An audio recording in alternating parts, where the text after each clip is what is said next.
Hola, has llamado a... ¿Puedo hablar? El programa presentado por Perra de Satán y... Snorkel, y no puedes dejar ningún mensaje porque aquí las únicas que hablamos somos nosotras. Empieza...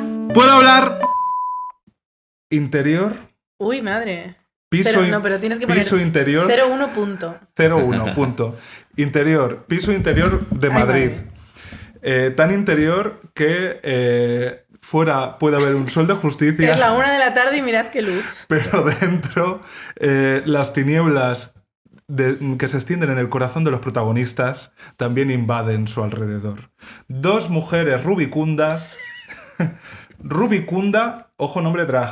Rubicunda. Solo para muy filólogas. Miran con admiración a uno de los guionistas más prolíficos, Espera, que lo miro con exitosos. admiración. Y miro a vosotros, cara, me siento muy violento con esta mirada. El guionista se violenta, pero le damos la bienvenida, por supuesto, a Diego San José. Muchas gracias, estoy aquí feliz con esta luz. De hecho, he comentado, ¿no? Digo, va a parecer que estamos de noche, que siempre es como más agradable conversar, ¿no? Sí, podemos fumar, ¿no? Entonces estamos como cogiendo el sí, testigo de Jesús Quintero, que falleció ayer, rompo la cuarta pared, que en paz descanse. Gran entrevistador, podemos gran hacer un personaje. homenaje, ¿no? Y que las preguntas a Diego sean como...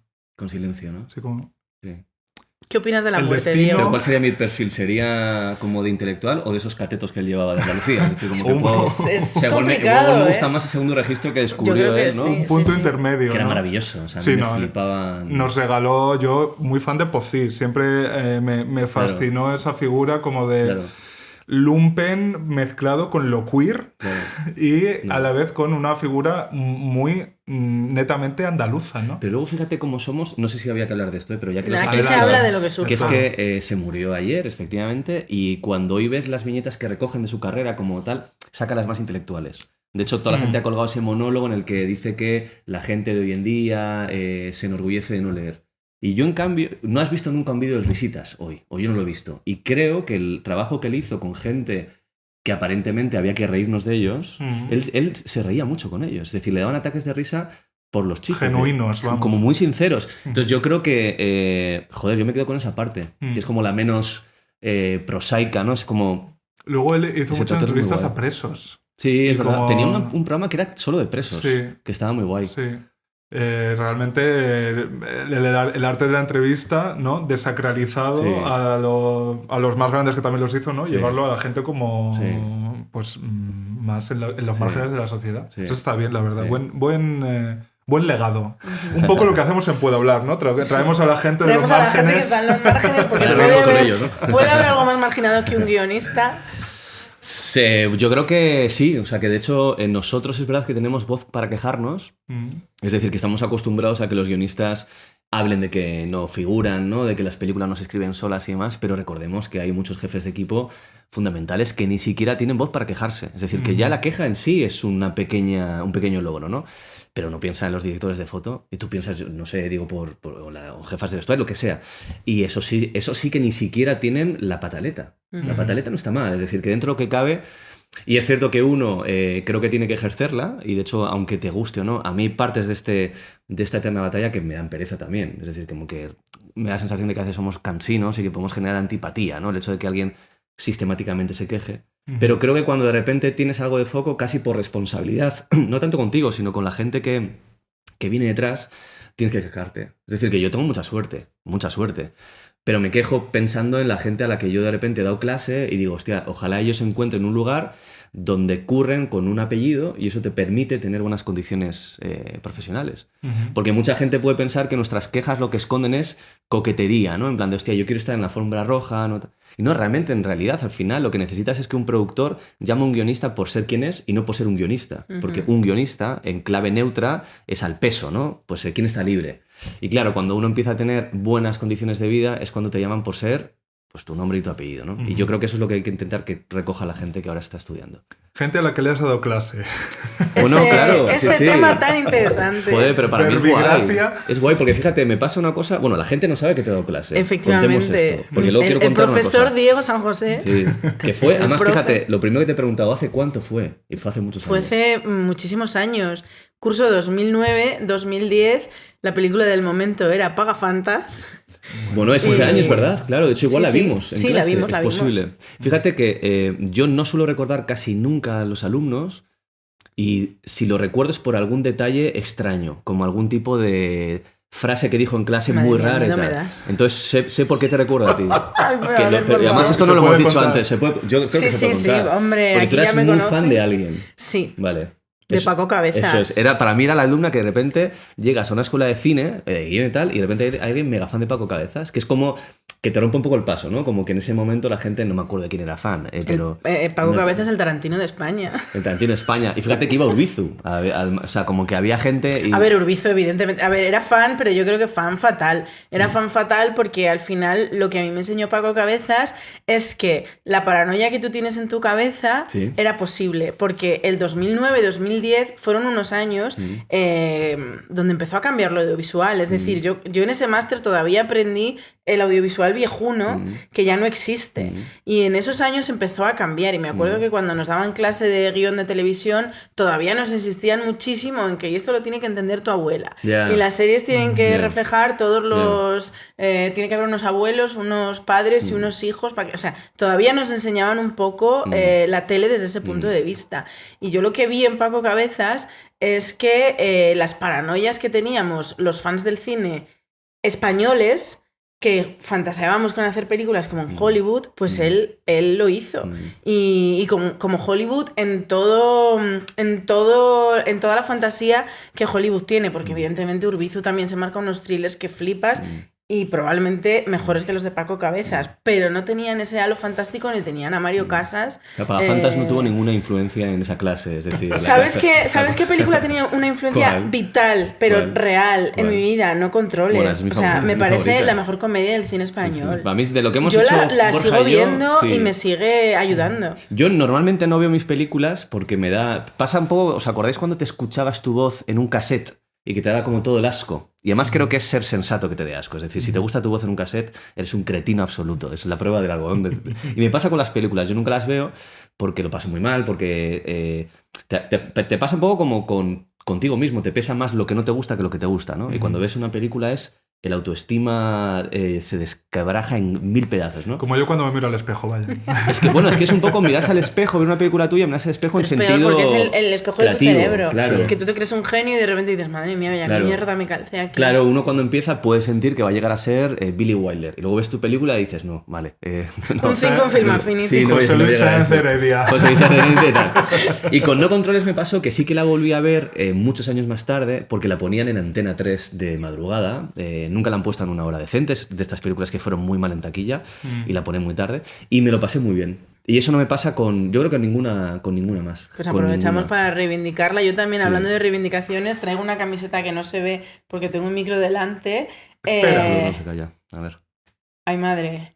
Se puede hacer zoom. Bueno, la magia del cine. Hasta ahí. Arroba la culebra no se calla, cariño. Este verano más de 60.000 hectáreas han ardido en Zamora y nos ha ayudado, pues quizás su puta madre, porque lo que es el PP y el Vox, y el Vox. El Vox. Oye, pero me habéis pegado un volantazo en la conversación. El PP y el Vox, que es quien gobierna en Castilla y León. Giro de guión. Pero me ha pegado un giro de guión que casi me da un ictus, ¿eh? De repente yo pensaba que era una cosa de broma y de repente ha salido una ensalada con unos ingredientes. O sea, hoy vengo reivindicativa con una razón. Normalmente reivindico que me llamen gorda porque como donuts. Hoy reivindico que Zamora no solo pertenece a la España vaciada, sino a la España olvidada, porque ni siquiera cuando ocurre la catástrofe más grande de la historia de España en el siglo XXI, seguimos sin importar a nadie. Así que, por favor, oyentas de Puedo Hablar, informarse un poquito. En mi cuenta de Instagram tenéis información, en la cuenta de Instagram de La Culebra No Se Calla también tenéis muchísima más, porque nos han dejado abrasadas vivas y sin ningún tipo de ayuda. Ya está. Hasta aquí. A día de hoy nos han recibido subvenciones, a pesar de que ha ardido, era un 7% de la provincia de Zamora. Un 7%, ¿eh? ¿Cómo me reengancho yo a esto? Es decir, estoy buscando... Pues ¿qué película te quema? ¿Por dónde? yo pensaba La Culebra, La Cobra paga fantas. Digo, a ver cómo hago yo para llegar a algún lado. Estaba pensando que La Culebra No Se Calla es buen título para cine kinky, ¿no? De repente, La Culebra No Se Calla... El Culebra No Se Calla también. Del hoy de la iglesia. Pues mira, ya sabemos cómo volver. El cine kinky está muy de moda. El otro día fui a ver el Modelo 77. Ya está, ya estamos otra vez en el cine. Y está muy guay, ¿no? Bueno, es que... A ver, Alberto Rodríguez siempre está guay. Claro, sí. Pero es que nos dejó un listón altísimo con La Isla Mínima y yo creo que el pobre es que es un peliculón, entonces vamos a querer comparar todo con La Isla Mínima. Y esta película, por supuesto que se salva. Jesús Carroza. Por favor, ¿qué es esa persona? Siempre está bien, ¿no? Jesús es Carroza increíble, es pero como que claro, por eso, porque siempre está bien y no es... Siempre con papeles la Sara como más Montiel de nuestra secundarios. generación. No, porque hace como el secundario y tal, no sé qué. Luego, está increíble. Luego a veces es difícil hacer de protagonista, ¿eh? Cuando te meten tanto en ese secundario la gente que... ya no te ve, ¿no? Sí, bueno, sobre todo no te ven los jefes de casting o los directores. Como que te ven como el secundario que puede levantar una escena y demás, pero igual no te ven como la bisagra, no te ven como el... Y ahí es un problema. Porque también, para que no haya problemas con este podcast, queremos decir que Fernando Tejero está bien. No, claro, porque si no puede haber consecuencias físicas. Sí. Y hablando de películas que nos gustan que están en cartelera, Hombre, Enrique, ¿no tendrás algo que decirnos? Tenemos una pequeña información que nos hace tan felices y que Diego de esta sí ha sido avisado. No, de hecho, además sé dónde vais. Es decir, ahora ya lo he ubicado. ¿El cine ha salvado Puedo Hablar, Enrique? Hombre, claro que sí. Lo que Pedro nos quitó, nos lo ha devuelto Jean, ¿no? Yes. Jean Renoir. Porque nosotras somos unas enamoradas, por supuesto, del cine.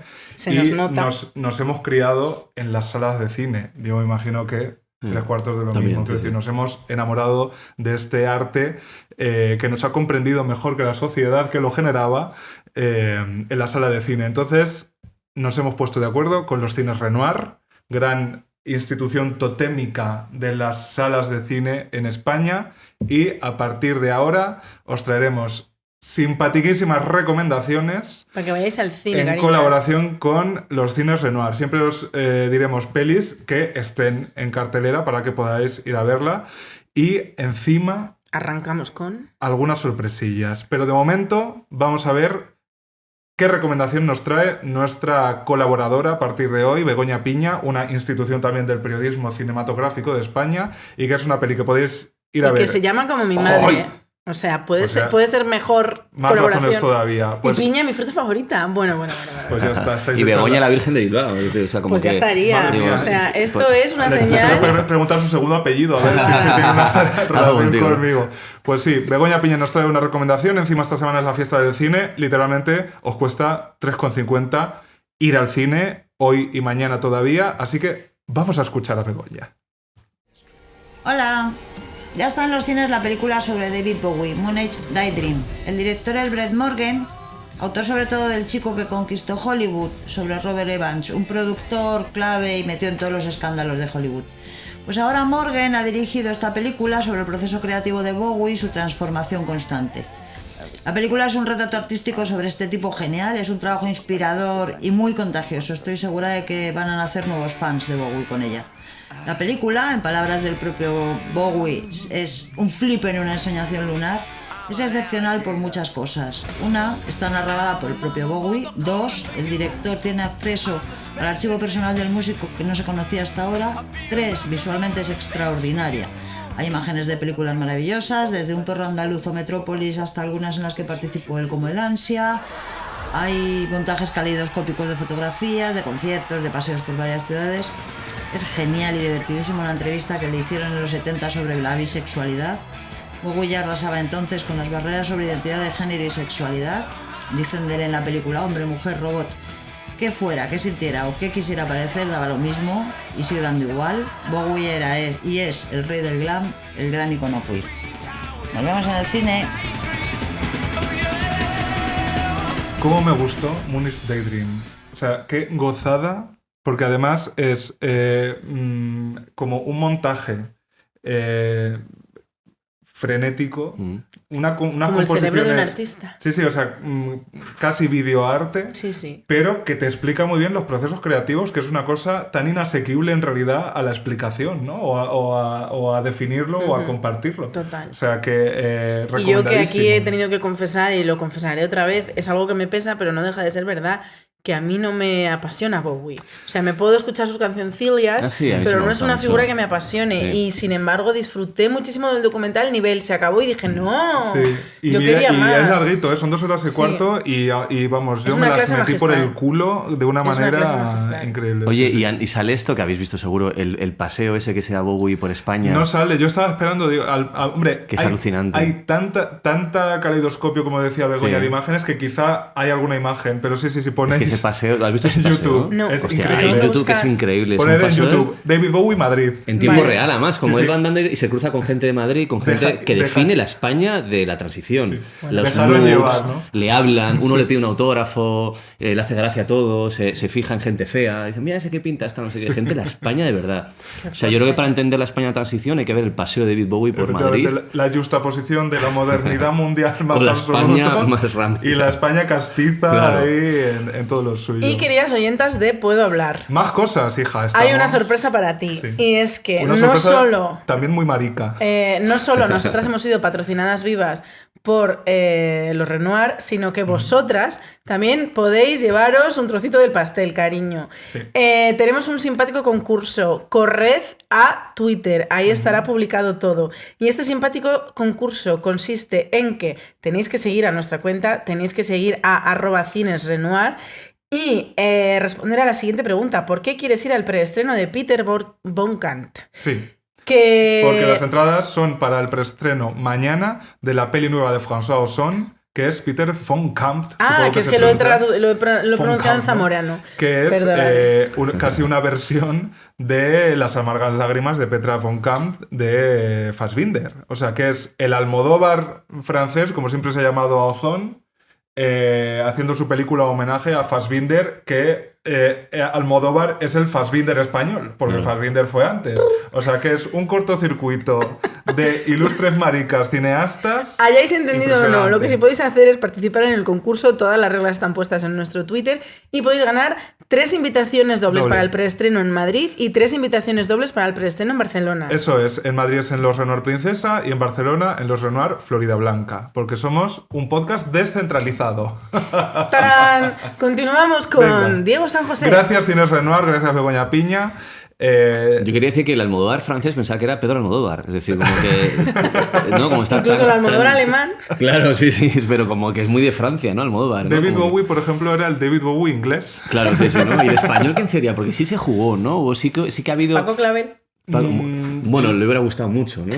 A Paco Clavel. Yo creo que Tino Casal se llevó... Tino Casal sí, cierto. Tino Casal sí. Y creo que en un momento dado Miguel Bosé pudo coquetear... Miguel Bosé quería ser. Sí. No pero pudo. Tino sí lo veo muy claro, Tino, y de hecho, hostia, incluso la envoltura que a veces le daba a las canciones, bueno, lo es como el gran tema, sí, ¿no? La orquestación. La orquestación es mítica. mítica. Bowie quizá no era tanto de eso, pero es verdad que el rococó sí que tiene algo muy glam, ¿no? Y David Bowie es uno de los inventores prácticamente del glam, aunque él siempre le rindió cuentas a T-Rex, que de hecho le nombra en varias canciones, y sí, ahí Mark Bolan yo creo que fue un poco... muy precursor, el que se inventó un poco la movida. Y luego Bowie la hizo mundial, ¿no? Pero sí, en Moonage Daydream, de verdad, incluso quienes no seáis fans excesivamente de Bowie, es un documental delicioso de contemplar, porque es casi videoarte, pero a la vez te explica unas cosas súper chulas.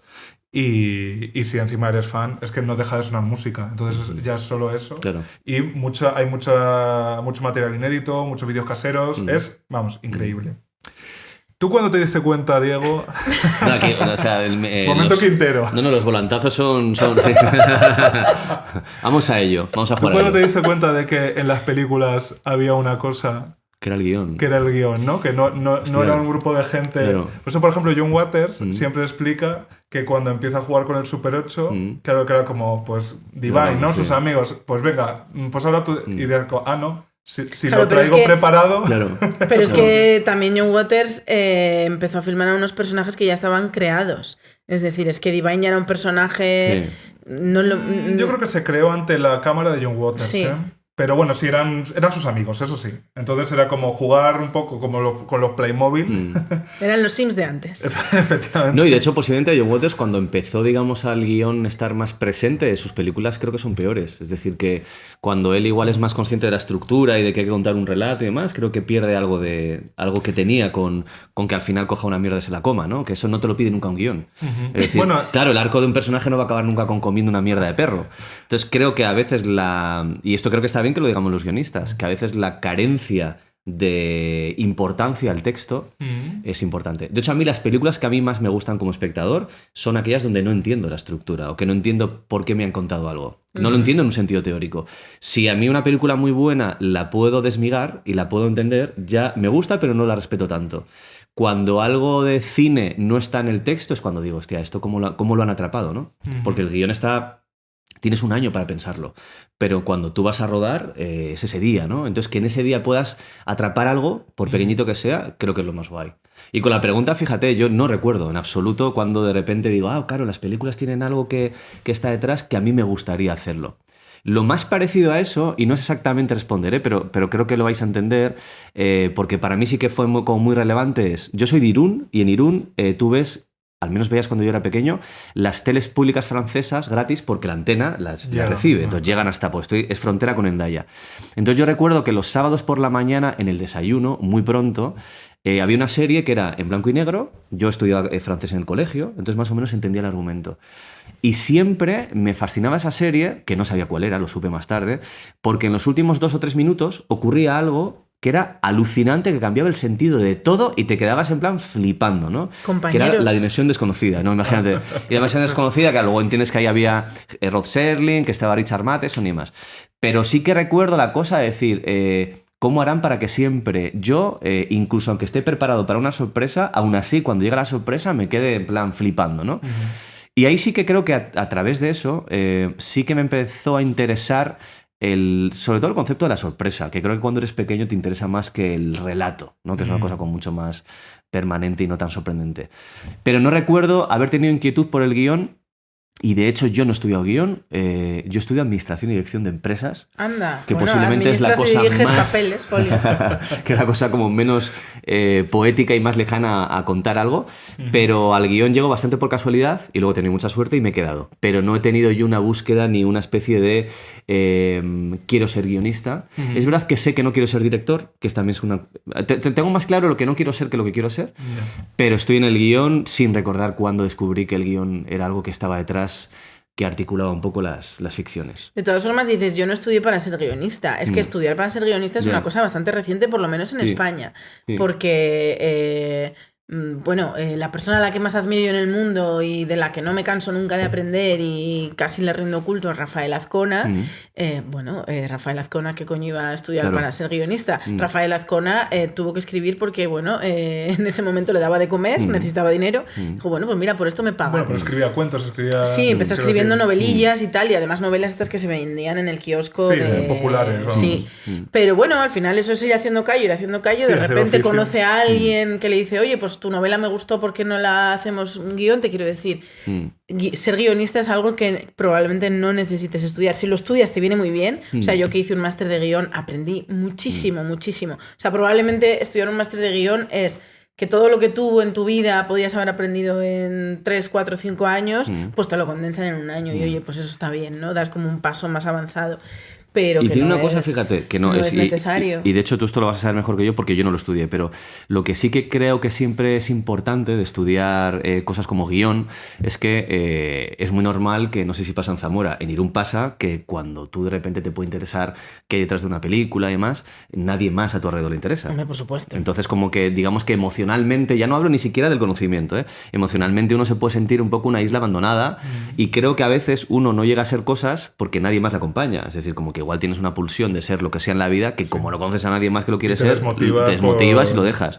De repente yo cuando he ido a dar clase a másters de guión, veo como a 15 chavales, 20, lo que sea, de la misma edad más o menos, que comparten una inquietud y me da una envidia que me muero. O sea, digo qué guay que de repente gente de diferentes sitios pasan un año creo que queriéndose por lo que más te puede unir a otra persona, que es, hostia, que nos mueve algo que tenemos en común. Y a mí eso siempre me da mucha envidia.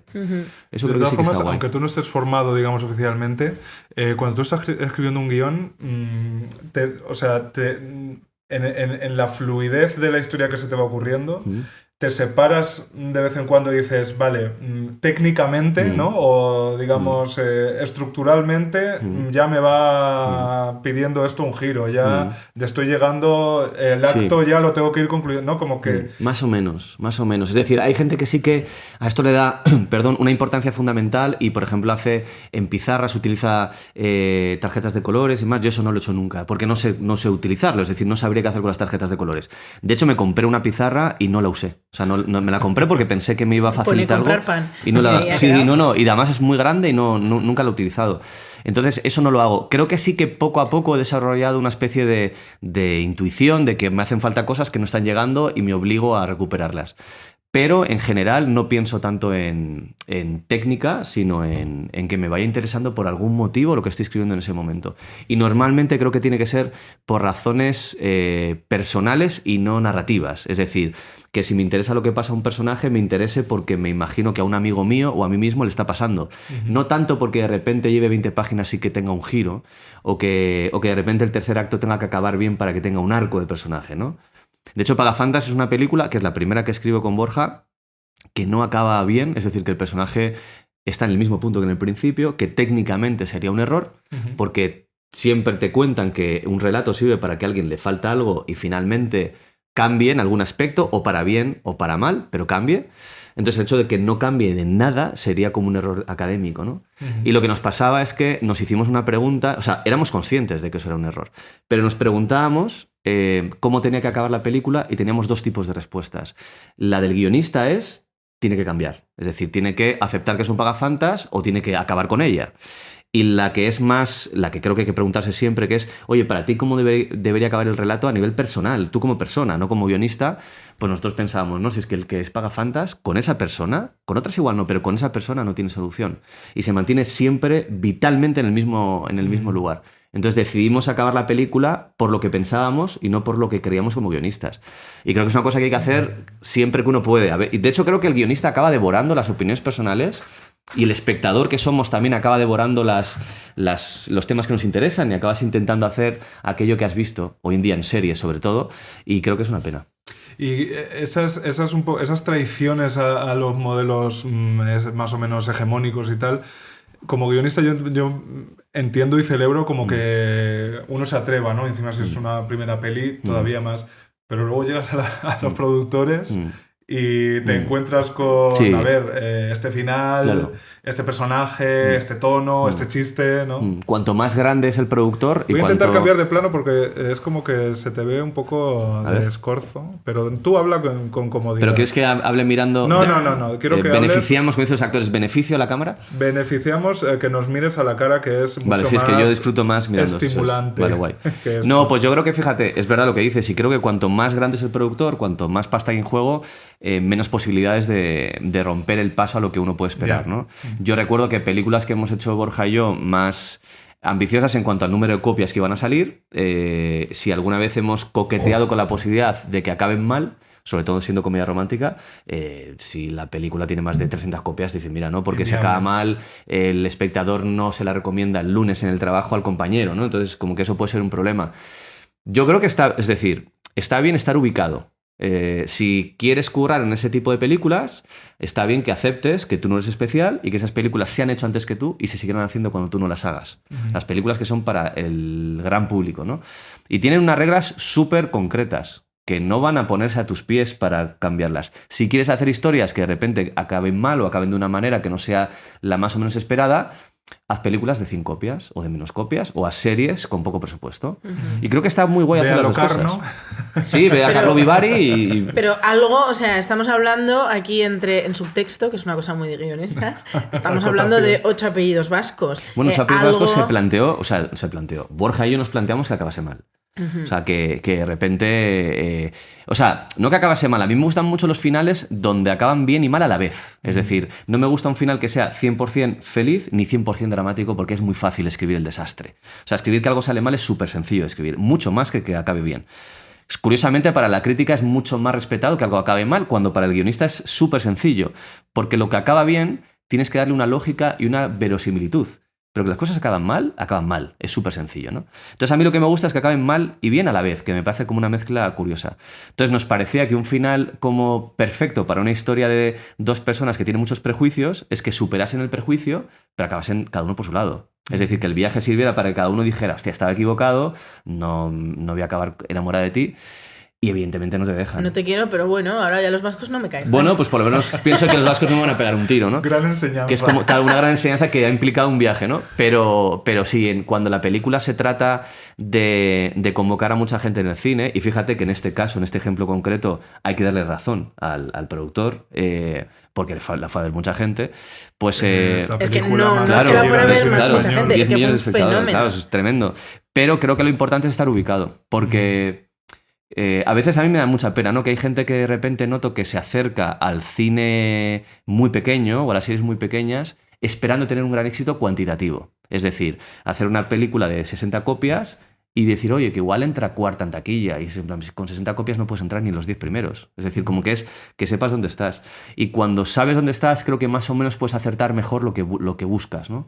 Yo creo que, de hecho, si sacas pocas copias o tienes poco presupuesto, casi una obligación es romper las reglas fundamentales del cine mainstream, ¿no? O sea, hacer una comedia romántica optimista y que no sea cínica con el amor de 20 copias me parece ridículo. Hombre, sí. Quiero decir, las estrictas reglas de la comercialidad están para ser comerciales, ¿no? Claro. No tendría mucho sentido Claro. hacer una película independiente de autor y que sea una copia de... ¿no? Pero luego pasa que se frustra la gente que la hace, ¿no? Es decir, hablas con un compañero y, joder, ¿qué tal estás? Y te explica que está haciendo una película para quien sea, Antena 3, Telecinco, me da igual el productor. Eso es una película que va a sacar 400 copias y está frustrado porque no le hacen caso en algunas de sus ideas. Y dices, claro, el problema no eres tú ni tus ideas, el problema es que estás intentando hacer tu película en un lugar donde no te están pidiendo que hagas tu película. Están pidiendo que hagas una película que tenga sentido que esté en 400 salas a la vez el mismo viernes. Y eso es un tipo de cine muy concreto. Y cambiar eso, pues mira, yo no he sido capaz. Entonces no puedo explicar a nadie cómo se hace porque yo no lo supe hacer. Yo intenté hacer esa película que viera mucha gente. Pero de repente sí hay taquillazos que imaginativos, ¿no? Que tienen propuestas, a lo mejor no tanto como cargarse un arquetipo ¿no? de la historia que están contando, pero al final también te digo que el cine de autor, el cine independiente, las historias al final cuentas, un poco es tu forma de contar, pero las historias son las que son, ¿no? Esto lo sabéis los guionistas, que hay 7 historias que contar, 21. o 21, vamos.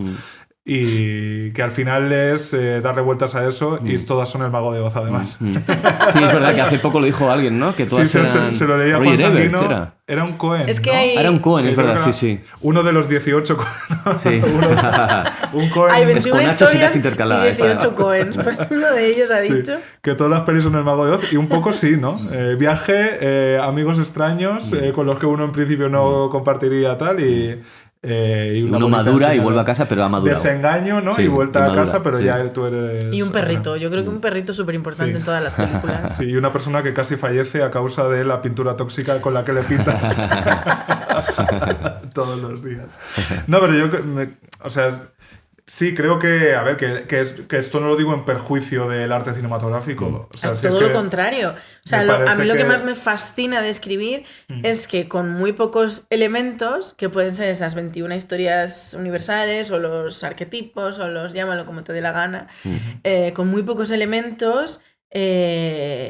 el contenido es inagotable, es inagotable. Y a mí es lo que me fascina realmente, ¿no? Sí. Que para mí, o sea, a mí me gusta el arte en general, pero si lo que me fascina es la escritura, es porque creo que es donde, no sé, donde se puede ser más creativo y más... O sea, puedes hacer lo que te dé la gana. No sí, sé. Yo creo que pasa una cosa que es que... Creo que la pintura tiene sus límites, que la escultura tiene sus límites, que la arquitectura tiene sus límites, pero la escritura no los tiene. Yo creo que fundamentalmente porque normalmente cuando hablamos de los límites de las historias, es decir, cuando decimos que las historias se repiten, es porque hablamos de las tramas. Y las historias no son solo las tramas. Entonces creo que lo que permite que el cine siempre nos parezca nuevo, pese a ser 21 historias que se repiten, son los personajes. Es decir, a mí me puedes contar la misma historia que ya he visto 1000 veces, que si el personaje que viaja, el personaje que hace ese viaje a Oz, pues de repente digo, pues esto lo quiero ver, porque el personaje es nuevo. Y si el personaje, por lo que sea, a veces son 3 características, lo siento como que me importa lo que le pasa, igual ya conozco el viaje. Pero a cambio, ¿quién viaja? Y yo creo que al final el lugar donde uno puede experimentar está más en quién es el protagonista de los secundarios que en qué viaje hace, porque es verdad que más o menos uno puede adivinar el final de una película en función de cómo va por la mitad. No, que hay películas que ya juegan con que te sabes el final, por ejemplo, Titanic. O sea, Titanic ya sabes cómo va a acabar. Claro. Sin embargo, claro. Evidentemente, Me claro, o sea... como una versión, ¿no? Un final alternativo. Bueno, pero fíjate que luego Tarantino hace esta cosa, ¿no? Conoces el hecho real y yo en cambio lo reescribo, ¿no? Lo he hecho 2 veces ya. Sí. O sea que de repente hubiese sido curioso que Titanic hubiera acabado con que no se Titanic hunde. por Tarantino, ¿por Me qué acuerdo con, Pues no se hunde. ¿Sabéis con el final del perro Pucci en Los Simpsons? Que de repente, tengo que volver a mi planeta y lo sacan del fotograma, ¿no? Pues me imagino eso con el Titanic, el barco. El barco cobra vida y vuelve a su dice, planeta. ya habéis aprendido lo que es el amor, puedo volver a mi planeta. Y se va al espacio exterior. Algo así sería, ahí sí que te cargas el arquetipo y un transatlántico. Las 2 cosas a la vez. ¿Tú empiezas por los personajes, entonces? Depende de la película. Cuanto más grande es la película, cuanto más dinero mueve, creo que es más importante la trama. Es decir, cuando esas películas que son más de trama. Es decir, de 8 apellidos vascos, de lo que se habla es de queremos contar un viaje. No era un viaje todavía, pero era como el choque generacional, el geográfico entre dos norte y sur, ¿no? De un lugar. Sí. Si la historia es más pequeña, sí que creo que está más guay pensar en los personajes. Yo en Botajuan pensé primero en Juan Carrasco que en qué le pasaba. Y pensé en alguien que reuniera todo aquello que moralmente yo pensaba o me habían educado, o nos han educado a todos más bien, que eso es incorrecto, para a partir de hacer la peor persona de España, construir para quererle. Es decir, en plan, construir no para condenar, sino cómo se puede hacer que este tipo finalmente yo quiera abrazarlo, ¿no? Pero es porque era una serie pequeña, es porque era una serie de una cadena que tiene su nicho, que tiene su no es un prime time, digamos, de televisión en abierto, donde lo que te van a pedir es cuéntame la serie y cuéntame el high concept, ¿no? Esta cosa que tanto ha perseguido y que tanto daño ha podido hacer a veces, el que en una línea y media sea una gran historia, ¿no? En la línea y media no cabe el personaje. En la línea y media lo que cabe es lo que le pasa al personaje. Y creo que eso es una gran limitación. Pero es verdad que esa manera de contarle la historia a un productor puede ser muchas veces la manera en la que la persona la cuenta en la oficina. Es decir, es un cine muy concreto donde ¿has visto la película de no sé qué? En la que no sé qué. No la película en la que le pasa algo a alguien, sino ¿has visto la película esa en la que se casa en una boda griega? O sea, da igual quién se casa. Es en plan que una boda griega, ¿sabes? En plan algo estrambótico va a pasar. Y se hace y tiene secuelas. Es decir, como que luego funciona. Claro, lo que pasa es que luego, lo que luego funciona es como el gran misterio que... Sí, claro, y luego puede fracasar. Sí, que una película puede tener todos los ingredientes y yo creo que, vamos, se estrenan un puñado al año que podrían tener todos los ingredientes para ser gran taquillazo. Sí. Y por lo que sea, o no es su momento, ¿no? Sí, nunca se sabe, algo ¿no? falla. Y cada vez creo que es más difícil, sobre todo porque... ya hay películas, o sea, al mismo tiempo que entiendo lo que decís, ¿no? De que aunque lo tengas todo, puedes comerte una mierda, al mismo tiempo creo Siempre puedes comerte una mierda, esa es la gran lección. De John Waters, eso es lo que nos enseñó John Waters. Al mismo tiempo creo que lo que está pasando ahora es que estamos convirtiendo ciertas productoras de cine en religión. Y me estoy refiriendo a Marvel.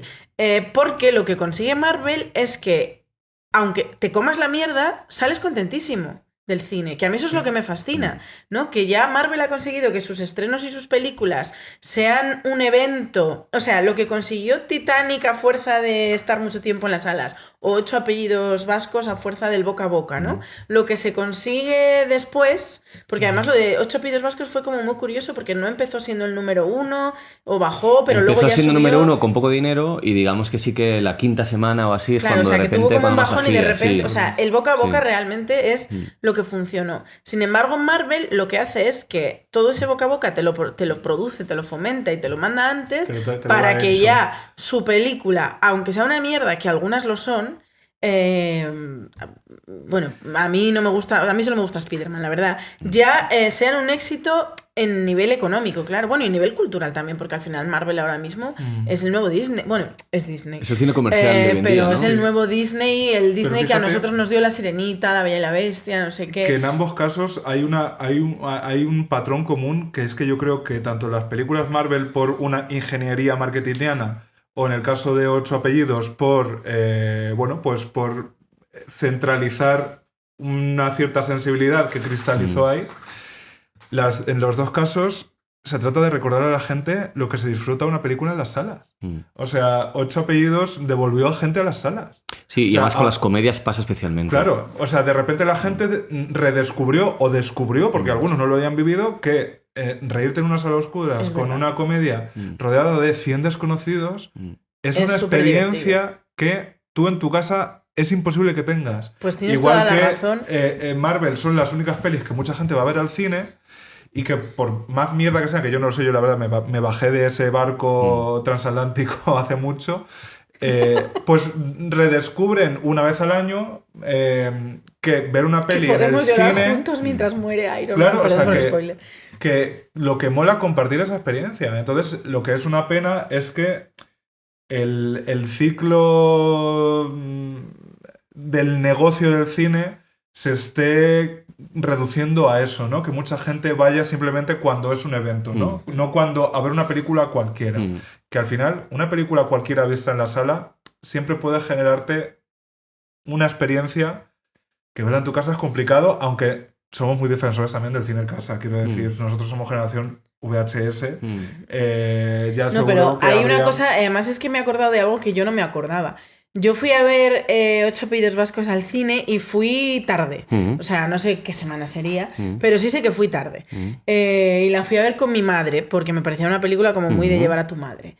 Entonces tenían que ser las vacaciones de Navidad, si mi cabeza no me falla, así que yo creo que ya llevaría... No, es de marzo la peli. Ah, es de marzo, pues entonces serían las de Semana Santa. Sí.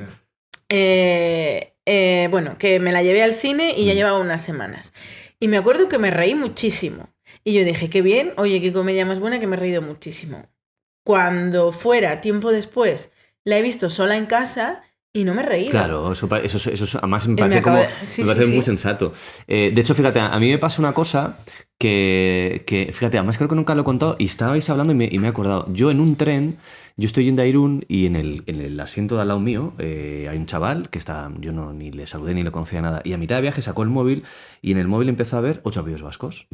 Y me encanta eso, con los cascos y tal. ¿Y no le diste una sorpresa a Isabel Gemio? No, de hecho, claro, yo lo que pensaba es en plan, joder, a ver si se ríe y tal. Y la verdad es que no se ría nada.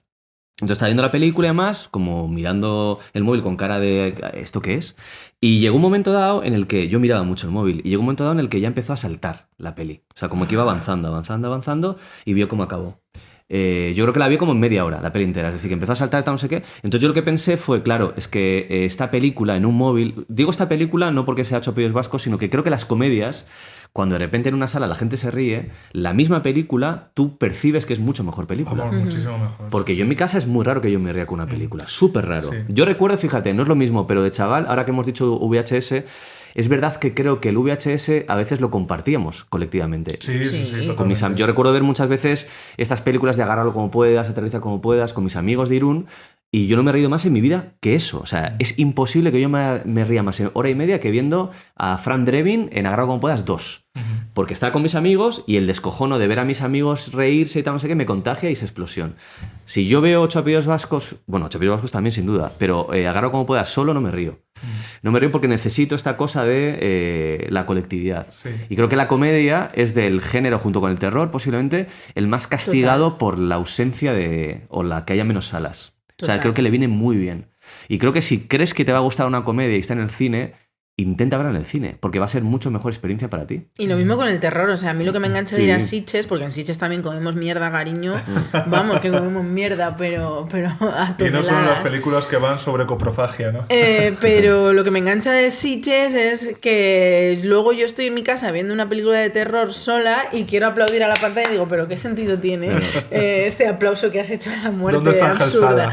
Claro, o sea, lo que me engancha de ir al festival de Sitges, efectivamente no es el precio de sus entradas, sino lo bien que te lo pasas viendo una película de terror con gente a la que le gusta el terror. Y creo que es verdad que en comedia pasa lo mismo. Yendo más allá en la comedia... ¿Por qué no hay festivales de comedia? ¿Por qué hay festivales? ¿Y dónde están? ¿Y por qué no hay la fase del Pi, ¿te acuerdas? Es mítico. En Tarazona también, sí. Pues tengo que ir a un festival de comedia. Porque voy a muchos festivales de terror y ciencia ficción. Los propios espectáculos de comedia, tú puedes estar viendo un monólogo de lo mejor de la historia de Robin Williams, no sé, de Prior, del que sea en tu casa, y tú lo estás disfrutando mogollón, pero no te estás riendo como con el show más estándar de cualquier garito de Madrid. Claro. Porque no estás en el ambiente en el que la risa surge porque la risa es un hecho comunicativo. No quiero sacar yo ahí mi ejemplar de Bersón, ¿no? De la risa. Sí. Pero la risa es una forma de comunicarnos como especie literal. Entonces...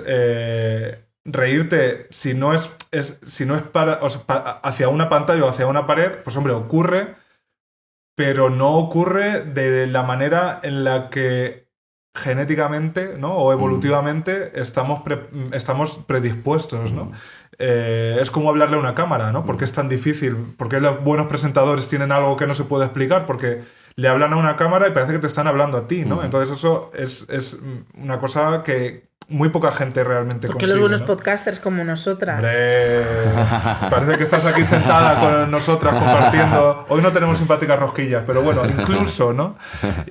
Pues porque ahí hay una barrera que tú rompes, pero que si lo que tienes delante es un rostro humano, te sale solo, ¿no? Entonces, la sala de cine tiene eso, ¿no? Que incluso la película más insulsa puede ser una experiencia disfrutable porque la estás viendo en una sala de cine. También te digo, cuando la peli no te gusta y sí, tienes dos horitas por delante... Es complicado sobre todo, fíjate, en teatro, ¿eh? No quería hablar yo mal de teatro, pero cuando una obra de teatro es mala, o por lo que igual no es mala, por no has entrado, el hecho de que estén en directo personas humanas haciéndolo para ti se convierte... me parece incomodísimo. Pero o le das la vuelta y te lo empiezas a pasar bien. Yo tengo un caso muy concreto en mente, o sea, sé perfectamente, no quiero dar nombres porque no quiero yo tampoco decir esto. Sí, quieres pero dar bueno, nombres. Sí, quieres dar nombres, en el fondo sí. Esto fue... Da pistas. Pues es una... ¿Qué teatro?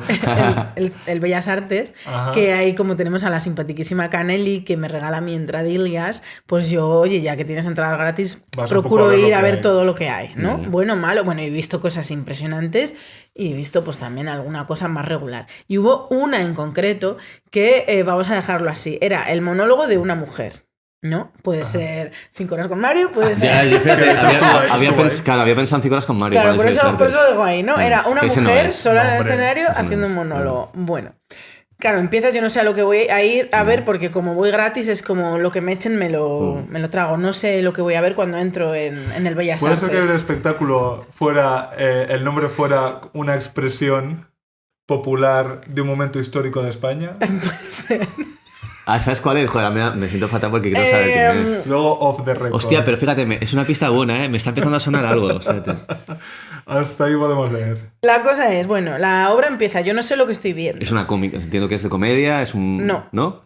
La obra empieza, no sé quién os cuento el cuento, y de repente yo empiezo a decir...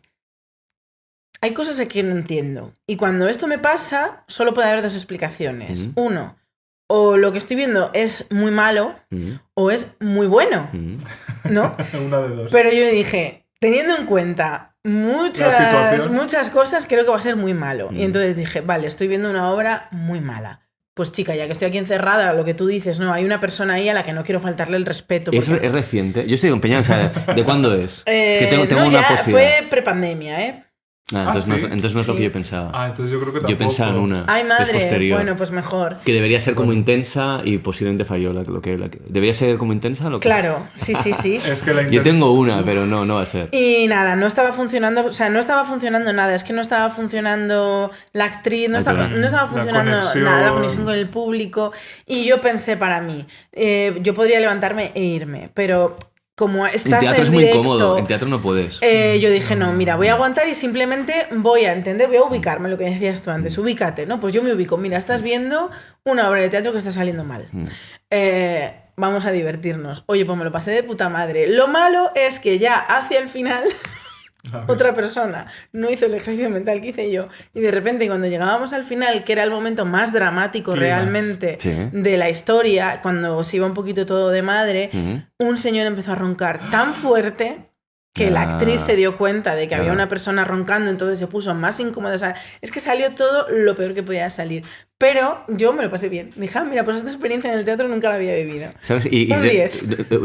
O sea, yo sé que no es para hablar de teatro, pero es que he visto, estabas diciendo esto, he visto hace poco una obra de teatro que se llama La voluntad de creer, de Pablo Messier. Voy esta tarde, lo cual quiere decir que la he visto ayer por la tarde. Vale. No, me encanta. Y es que además no solo me encanta, es que hay un momento, por la mitad, en la que uno de los actores se dirige al público y habla justo de esto. O sea, lo que le dice al público es, oye, si a alguien no le gusta, en serio, que se puede ir tranquilamente. O sea, como cuando entras en la casa del terror, que te dan el primer susto y te dicen, pues bueno, si te quieres lo dicen ir... con la calidad, dice, oye, si no os está gustando y demás, de verdad, está pactado con los actores, os podéis levantar, no nos molesta, pero por favor iros, es decir, no os quedéis si nos gusta. Sabemos que es incómodo y más, de verdad, que nadie, y insiste mogollón en que te vayas, y se acaba convirtiendo en algo súper divertido, porque insiste tanto en que te vayas, que realmente no sabes a qué está jugando. Pues si la vas a ver, a mí me ha encantado, creo que está muy guay. Si la vas a ver, vete, para darle favor a esa gente. Sí, joder, si yo escuché ese monólogo, bueno, hay varios monólogos míticos. Tienes que ir a verla, está muy guay. Forma parte de la experiencia irte.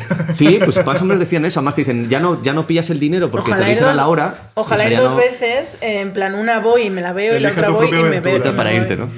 Pues vete un poco antes. No vayas, creo que es a las 7:30, vete ahí como ahí 10. Vale. Ya verás por qué. Ese es un buen consejo que no me dieron a mí. Yo llegué como a 3 minutos y dije, hostia. Pues se lo decimos también a nuestros oyentes. Pues sí, que tienen que ir a verla y que vayan un poquito antes. Cuando terminemos me compro entrada. Yo creo que todavía hasta unas semanas. Hasta el 23 de octubre ponía. Pues sí, me da tiempo a ver. Recomendaciones de está cine. Muy guay, vete. Recomendaciones de teatro. ¿Qué más queréis? Recomendaciones de comida, recomendaciones de asociaciones a las que les tenéis que prestar un poquito de atención. Sí, el incendio de Zamora, es verdad. Pues sí. El Culebra. El Culebra no se calla. La Culebra. Fíjate, yo pensaba que la Culebra, la gente, a nivel estatal, quiero decir, le prestaría un poco de atención, pero tú fíjate hasta qué punto está muerto Juan Carlos I, simbólicamente, porque la Culebra fue famosa porque era el sitio favorito para cazar de Juan Carlos I. Entonces yo decía, bueno, siendo un sitio facha, harán algo por salvarlo. Yo me aferraba incluso al fascismo. Ya ni siendo fachas, ¿no? Y fíjate, ni Pepe ni Vox quisieron conservar la fachatez de la Sierra de la Culebra. Si no te sirva que te salven, ya no, o sea, ni no los fachas. para nada ser Entonces, facha. ¿qué país hemos llevado? ¿Para cuándo 8 apellidos fachas? Me fliparía.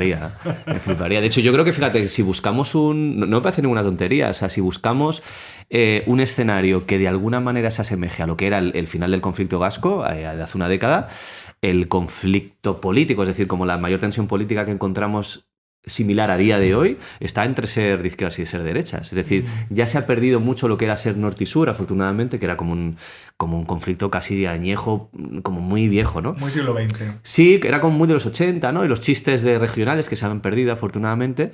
Pero creo que hoy en día sí está este conflicto que creo que siempre había sido escuchado, las dos Españas, pero hoy en día creo que está más en la calle, es más social. Hoy en día, de repente, pues un concepto como el fachaleco, es una tontería, pero el fachaleco cuando yo era pequeño no existía. Es decir, la ropa del de derechas era la gomina y poco más. Y hoy en día hay como mogollón de prendas que son tanto para ellos de la izquierda como para los otros de la derecha. Entonces hay casi como un look. Y cuando hay un look, hay una comedia. Es decir, si tú puedes vestir a un personaje del tema, de facha o de perro flauta, lo que queramos. Entonces, si en el póster, si en la foto tienes el concepto, y para eso hace falta un look, hay una comedia. Y yo siempre lo he pensado, digo, es raro que no se haya hecho esa comedia en la que se hable de lo que pasa ahora. Se hizo un poco, me parece que se llamaba Es por tu bien. Es verdad, había un novio perro flauta y tal, ¿no? Sí, algo de eso había, ¿no? Que Jordi Sánchez... Miki Sparve hacía de... Sí, Jordi Sánchez era así como muy conservador, muy taurino y tal. Pero bueno, madrileño. no es exactamente eso. No, o sea, la pregunta no es nada baladí. ¿Tú escribirías una comedia sobre Vox?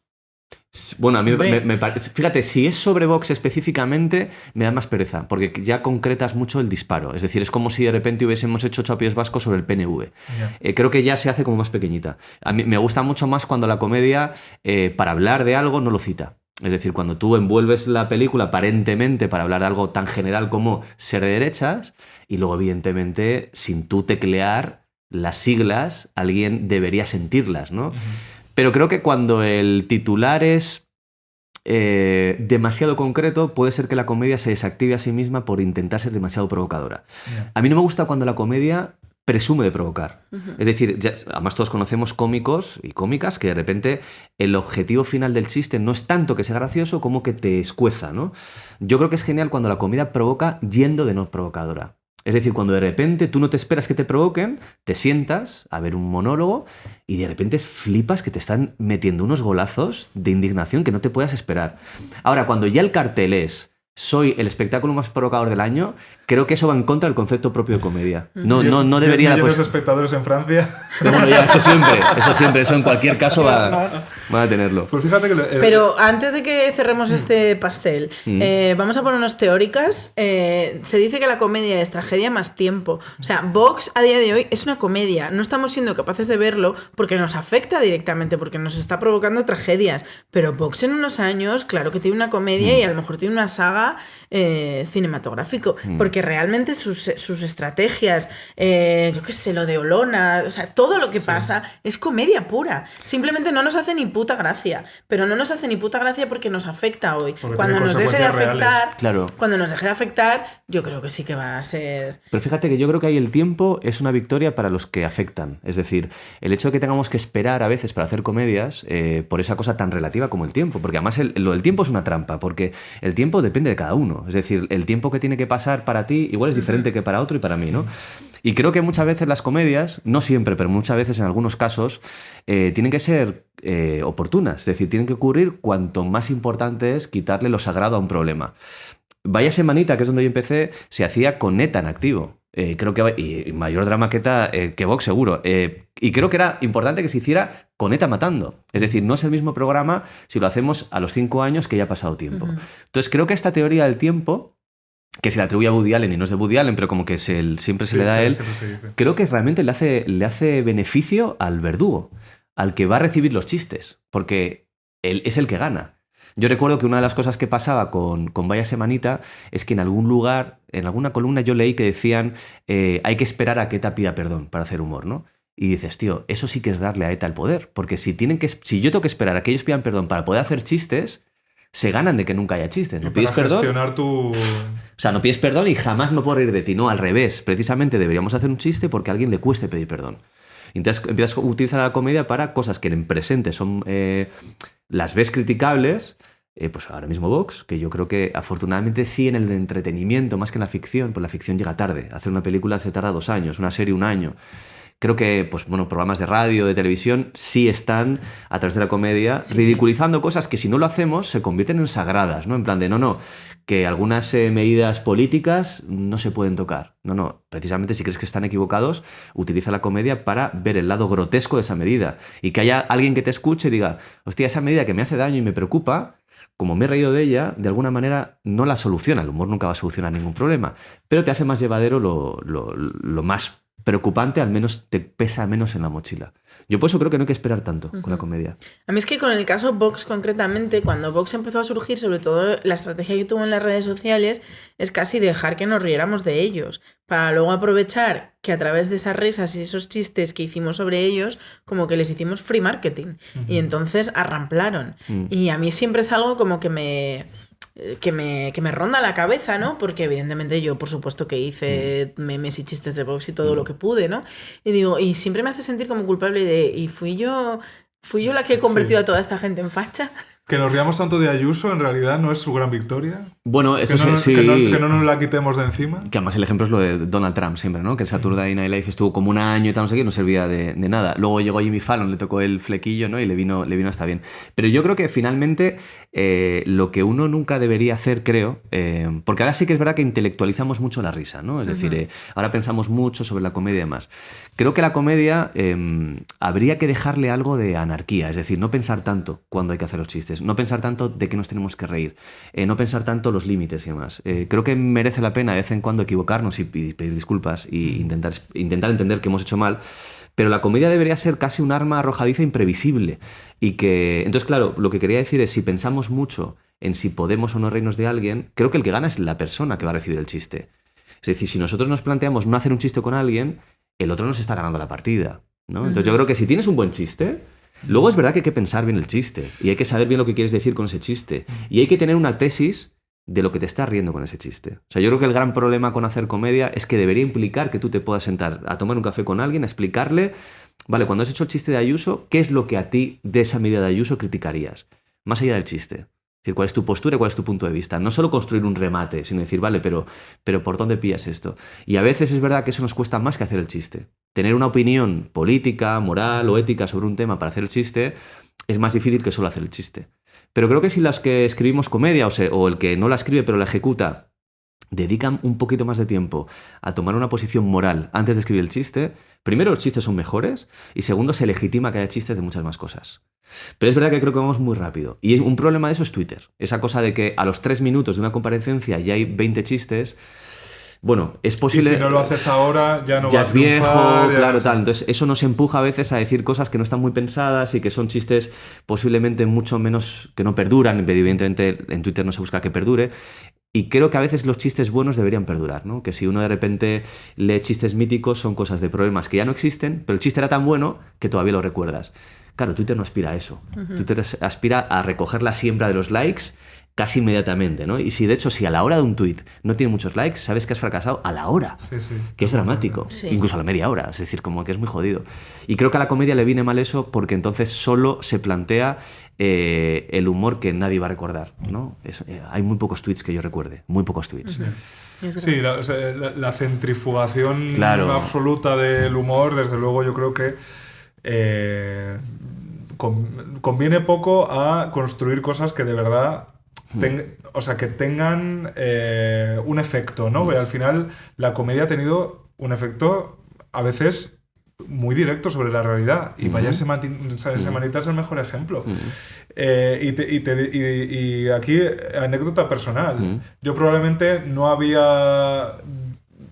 me había llegado nada de Euskadi, nada, a mi pueblo manchego, hasta que llegaron los Zapping y llegó Vaya Semanita. La batidora y pecado original, claro, que nos cambiaron la vida. Totalmente, pero totalmente. Pero es que te digo más. Yo creo que hasta los 20 años o así no escuché hablar el euskera. Claro. O sea, porque a mí, simple y llanamente, no me llegaba. ¿Había un curso de inglés en la 2? Lo había. Claro. Siquiera me mostraron una frase en euskera cuando saludaban en las noticias en Bilbao. Gabón, Egunon, ya está. Es lo único que sabíamos. ¿Cómo es posible, no? Y es un idioma acojonante, además, es brutal. Claro, joder, el idioma activo más antiguo de Europa. Sí. Pues eso, que hasta que Vaya Semanita dio en una tecla para que el conflicto vasco nos lo pudieran exportar de una manera comprensible, a nosotros no nos contaron nada más de lo oficial. Y lo oficial no hace falta que le diga yo a un vasco cómo era, ¿no? Y cómo se construía y a qué intereses respondía. Y eso se consiguió a través del humor.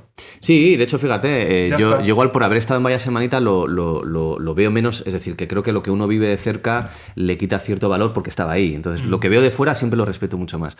Yo recuerdo que para mí los especiales de Nochevieja, sobre todo los de martes y 13, pero en general, yo cuando tenía 14 años, el 31, justo antes de acabar el año, entendía cosas de ese año. Las entendía, es decir, sabía que habían pasado, pero no las entendía. Hechos históricos, por ejemplo, yo recuerdo que la importancia que tenía la Expo y las Olimpiadas, a nivel más allá de que había gente en una exposición internacional y gente corriendo a ver quién era más rápido, la entendí en especial de Nochevieja del 92 Cava con todos. Por supuesto, es que es el mejor. Nos estás nombrando nuestra piedra roseta de... Es que es acojonante. Entonces yo de chaval sabía que había Olimpiadas y tal, pero yo entendí que eso era importante para un país. Entendí que no llegaba a España y ese salto de longitud que se empieza a hundir y tal. Que iba todo muy rápido y el miedo a la chapuza, esas connotaciones sociales... Nunca acabarán las obras olímpicas del Claro, fíjate. Pues esas cosas que yo de chaval...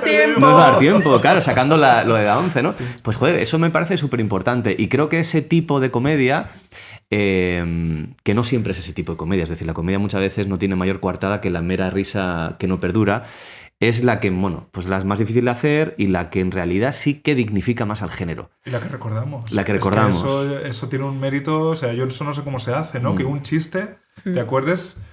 30 años después. Y ya no solo que te acuerdes de un chiste, porque hay un chiste, pues se te puede quedar grabado por lo que sea.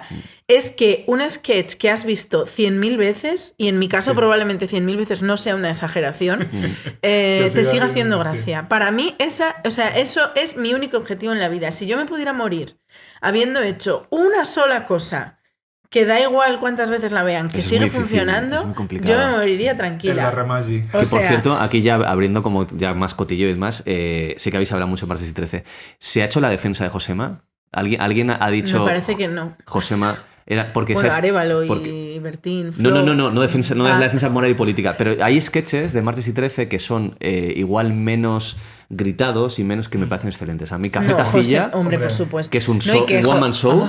Sí, pero que es él con la cámara. Muy de Millán, pero aquí sí que hemos dicho. Yo creo que los buenos de Josema son la hostia. O sea, que Josema es un pilar. O sea, el de la Q1 y la Q2. Parece Groucho Marx, el de los resultados de fútbol y tal, parece el 1 en la Q1 y un 2 en la Q. O sea, es un delirio, pero a nivel Groucho Marx y John Cleese. Sí, pero la cosa es que el mejor ejemplo es Empanadilla de Móstoles. Y Empanadilla de Móstoles, el genio está en Josema. Lo que pasa es que estás viendo las caras de Millán. Estás viendo las caras, pero la llamada telefónica es mítica. El surrealismo es la llamada que está improvisando. Pero hay que reconocer que luego los sketches que tienen por separado, hay muchos más míticos, creo, que por separado. Creo que Millán, lo que hace Josema es completamente diferente a lo que hace Millán y cada uno funcionan por dos cosas diferentes. Pero los que hacen juntos, es que la magia de Martes y 13 es que los que hacen juntos es tan mágico lo que hace Josema, aunque quizás haga menos, en el caso de las empanadillas no, pero en otros, yo que sé, Glorias de España. Sí. Quizás haga menos, pero es tan acertado, tan bien hecho, tan preciso, que es realmente lo que le da magia al sketch y lo consigue hacer avanzar. A mí me ha pasado eso, sí. El de Barrem, o sea, es que todos son más. Pero creo, todos los buenos son geniales los dos. Pero lo que pasa es que nosotros, pues Millán como que no. No, y además pasa una cosa, es verdad. Esto lo digo yo hoy, pero cuando yo era chaval, yo quería ver al de Rizos. O sea, para mí el que yo sabía que iba a ser el loco, el payaso que me iba a hacer la carcajada, era Millán, ¿no? Pero fíjate, y ahora no sé por qué, es que me flipa hablar de cómicos. Pasa un poco lo contrario en Cruz y Raya. Es decir, la locura era Juan y José era más el contenido. Y es verdad una cosa que has dicho que no lo había pensado, que es en los dúos cómicos donde se ve el divorcio, no se ve cuando están juntos. Es si los sketches que hacen por separado son súper diferentes, y lo eran tanto en Martes y 13 como con Cruz y Raya, es que le quedan poco tiempo juntos. Y cuanto más diferentes son, cuanto más se alejan, y claro, en Cruz y Raya al final era uno haciendo de gitano y el otro haciendo de sí mismo como con seriedad. Sí. Y luego nos sorprende que se separen y dices, joder, si yo ahora pienso en los sketches que hacían en sus últimos años, era un divorcio cantado a gritos. Y José Mota nunca aparecía en Juan de Dios, ¿no? No, es que claro. Si uno lo y piensa, el del Moro también había. Eran como sketches como que cada uno hacía luego ya su propia batalla. Su camino, sí. Y uno se iba tirando más a. Quizás por eso siguen los morancos, porque han hecho muy pocos sketches por separado. Bueno, yo creo que casi nunca, ¿no? Es como que siempre están. Yo no recuerdo. Ahí juntos. También es verdad que los morancos quizás los vimos menos, ¿no? Bueno, los vimos menos nosotros, pero en Andalucía son una institución. Sí, por supuesto. O sea, yo flipé. La primera vez que fui a Sevilla, simplemente flipé con lo que significaban los morancos para ello. Porque para ahí, nosotros, bueno, pues sí, era. O sea, para mí era. Y a ver, te quiero decir, Omaita me meaba viva. Sí. Pero. Santa Santorum. Pero que no. 90 y 2000. Que no es esa cosa de. No sé, yo vi locura por los morancos, igual que ahora, aunque creo que no es lo mismo. Pero es igual. Pero, por ejemplo, los compadres que salen pero yo creo que esos ya han afectado a otra generación a través de internet. Ya no es lo mismo que los morancos, porque los morancos al final llegaban a todo el mundo, independientemente de su edad. Ambos son productos de su momento. Y ahora no se consume como se consumía antes. Pero fijaos que los morancos, que es una cosa que, joder, que realmente es verdad. Yo tengo la percepción también de que arrasan en Andalucía, ¿no? Pero llenan 3 meses el Apolo. En Tirso, todos los años, pero 3 meses de no entradas. Los andaluces están en todas y en partes. Cataluña. Bueno, pasan porque en Barcelona les pasa lo mismo. En Barcelona sí entiendo que hay una comunidad andaluza brutal. En Euskadi han actuado muy poquito. Pero sí que... Yo he currado con los morancos, he currado con José Mota, con Martes y 13 desafortunadamente no. Y joder, hostia, son fenómenos, ¿eh? O sea, es brutal el control que tienen de lo que hacen, de su curro, la exigencia. Ya solo por los años que llevan. No era Aranoa el que empezó. Sí, Aranoa escribía Martes y 13, claro, o sea, sí. Eso me parece la hostia. De Café Tacilla a Barrio, ¿no? No, pero fíjate, os voy a contar una cosa que además a vosotros dos me vais a entender. Si lo cuento en otro contexto, piensan que estoy loco. Y esto me pasa. Yo una vez curré en un especial que se rodaba en Prado del Rey. Y el director era Hugo Stuben, que había realizado el especial de la empanadilla. Sí. Hostia. Y entonces y me dijo que estábamos en el plató en el que se había rodado la empanadilla. Entonces a mí no me valía con saber que estaba en el plató. Yo quería saber exactamente el punto. No, pero casi más o menos que me dijera como el recuadro en el que, y me llevó perfectamente.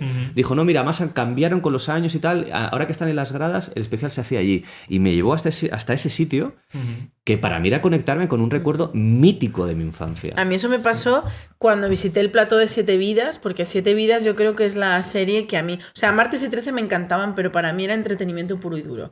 Era sentarme y escojonarme viva. Pero yo no veía Martes y 13 y decía, quiero hacer eso. Ya. A mí eso no me pasó nunca.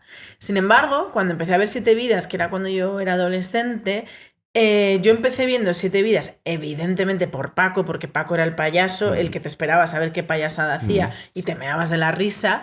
Pero a medida que fui creciendo con la serie, a mí sí que fue 7 Vidas la serie que me dijo, pues yo quiero hacer eso. Pero no hacer, o sea, no ser Paco, sino escribir a Paco. Eso para mí sí que fue. Y de hecho, el día que vino Esti se lo dije y hoy que vienes tú se lo digo. O sea, para mí... probablemente si un día coincido en el espacio-tiempo con Millán Salcedo tocarle sea fuerte, pero no estoy siquiera preparada para experimentar lo que debe ser coincidir cara a cara con Javier Cámara. O sea, no soy capaz de enfrentarme a eso porque lo tengo tan mitificado, porque es un hombre que me ha hecho reír. Pues ya te digo yo que de las personas más encantadoras del cine seguro, español. Pero es que como en mi cabeza es un dios... Cuidado, y comemos mucho en un peruano que está aquí al lado. Y de hecho yo creo que me encontré contigo... Ah, no, pues, ese día no estaba yo con Javi. No, estaba con Héctor, sí. Pero es que no estoy ni preparada para eso. No estoy preparada para mirar a Javier Cámara cara a cara a los ojos. Pues porque, o sea, es la persona que a mí que me dijo... Intenta ser guionista. Inténtalo por lo menos. No fue con el señor, ¿no? Fue más tarde. Pues te voy a decir una cosa. Tengo un tío abuelo que trabajaba en ahí. Sabía yo que este tema había que sacarlo. Me encantaba. Y ocurrió con Lina Morgan. Ahora que veo el juego de tablero que está por... está el Royal Manzanares. No sé si exactamente en esa serie, pero sé que curró con ella. Poquísima broma. Yo le pregunté muchas cosas sobre ella porque me parece un mito también Lina Morgan. Sí, es verdad. No, y Lina Morgan ahí... Yo es que digo siempre lo mismo, pero si aquí hiciéramos buenos biopics, Lina Morgan... O sea, tiene una serie de 8 capítulos de alta high concept muy fuerte. Pero que hablando de reivindicar, antes hemos reivindicado la importancia de José Mayuste, es que Andrés Pajares también es una persona muy divertida, muy divertida. ¿no? Y tiene momentos de comedia brillantes. Lo que pasa es que bueno, es una época que ya nos pilla muy lejos. Yo le reivindico y a... la Ramona Pechugona. Fernando Esteso. Fernando Esteso. También me he reído con él. Muchas gracias, sinceramente. Y tiene una carrera discográfica nada desdeñable. Unas producciones chulísimas en los 70 y tal. Pero el humor, yo creo que hay algo muy complicado que es estar demasiado adscrito al momento en el que se genera, ¿no? Y que luego recuperarlo... A veces no tiene mucho sentido, ¿no? A ver, yo creo que en las películas de Mariano Ozores, sin duda, pero luego ellos en sus carreras de cómicos, que recordemos que nunca fueron un dúo cómico, hacían películas juntos, que me parece muy complicado, que te junten con otro tipo. O sea, hemos hablado de gente, Martes y 13, Cruz y Rayos, que son cómicos. Estos les juntaban. Pero en sus carreras por separado, cada uno tiene un sketch, que yo recuerdo al menos uno, que sí son míticos, ¿eh? El del whisky que va vendiendo Fernando Esteso y se va emborrachando según lo vende, está de la hostia siempre, lo hace de puta madre siempre. Y luego tiene el de la Magdalena Pajares, que son dos sketches que sí que pueden perdurar. Las películas de Mariano Ozores evidentemente están condicionadas porque se hacían para que ese año, justo ese año, la noticia del año... ¿Se legaliza el bingo en España? Los bingueros. ¿Ganan los socialistas las elecciones? Los socialistas. Entonces son películas que sí tenían la caducidad. Me encanta la banda sonora de esa película. Que vienen los socialistas. Bueno, las bandas sonoras en general, la de los bingueros también, que es como un organillo electrónico que pretendería ser moderno en ese momento, suele ser bastante guay. Me fliparía, y de hecho no creo que lo hayan hecho, editar un vinilo con las mejores composiciones que han perseguido el cine de Ozores es de puta madre. Sí, yo o sea, creo que me lo hay compro de una cabeza. selección, sí, Hay cosas guays. Yo creo que Antón García Abril, como nombres así consolera, estaban ahí. Claro, es que era la industria, ¿no? Eso que siempre se dice. Claro. Había una industria Sí. y había una exhibición que permitía que aquello se refrescara. Has dicho cada año, yo creo que incluso llegaría a hacer 2 al año. No, claro, como se hacía más de 1 al año. Como sí. otoño, invierno y primavera. Como Valenciaga. Verano. Antes has dicho una cosa de todas formas que me parece interesante, porque hablabas de la provocación del humor. Sí. Y en la recepción, precisamente, yo no sé hasta qué punto ya nos hemos desacostumbrado a ser provocados y nos hemos acostumbrado a sentirnos ofendidos, ¿no?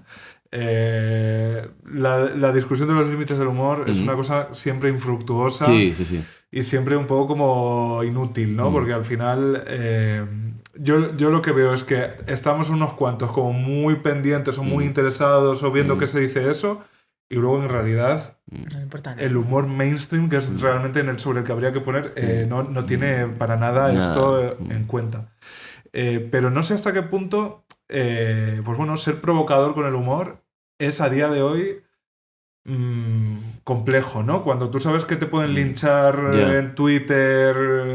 Eso es lo bueno de ser guionista, que nunca se le atribuye el chiste. Nunca se le atribuye el chiste a ti.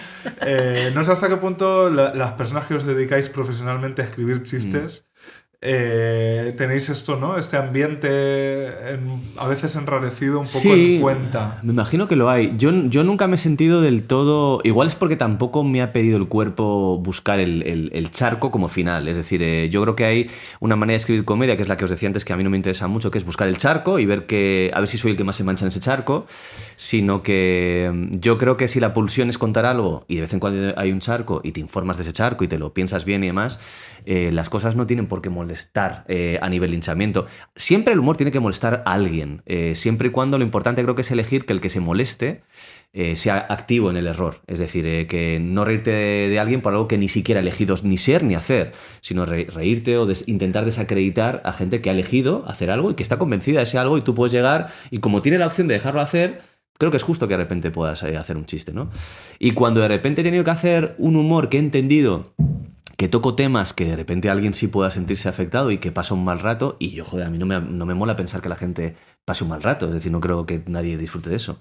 Pues me he intentado enterar. O sea, hace un momento citábamos a Esti, en la última temporada de Venga Juan, que su personaje, no ella, pues habla de sus confusiones con su orientación sexual y demás. Pues yo hablé con Esti, que me explicara muy bien para no escribir nada que de repente sonara ignorante, y que ella misma me explicara. Claro, Esti la verdad es que es maravillosa porque nunca te para los... O sea, Esti es más macarra que lo que tú le has ido a preguntar. Es decir, si pretendes que Esti te diga hasta aquí has llegado, Diego, no, va a ser al revés. Pero creo que de vez en cuando preguntar allí donde efectivamente no controlas tanto la pisada es importante. Y o sea, una vez que ya has hecho tu parte, que es enterarte, intentar tener una opinión más o menos sensata de un tema, y que tu objetivo no era molestar, si pese a todo hay alguien que se siente molesto, creo que al menos no te puedes sentir tan culpable, porque sí que hiciste los deberes. Yo creo que el problema es no hacer los deberes, es ir a ciegas y decir, me meto este charco y venga, si se ofende gente, pues mira. Una pregunta que me surge cuando escribiste, no sé si es más obra tuya o de Borja, pero cuando escribisteis a Juan Carlitos, ¿no os preocupó ofender a los cómicos de La Chocita del Loro?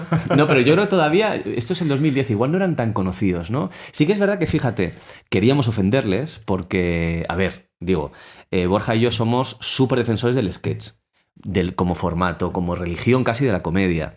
Esos pellizcos de 5 minutos, ¿no? Me parecen brutales. Y el sketch ha desaparecido.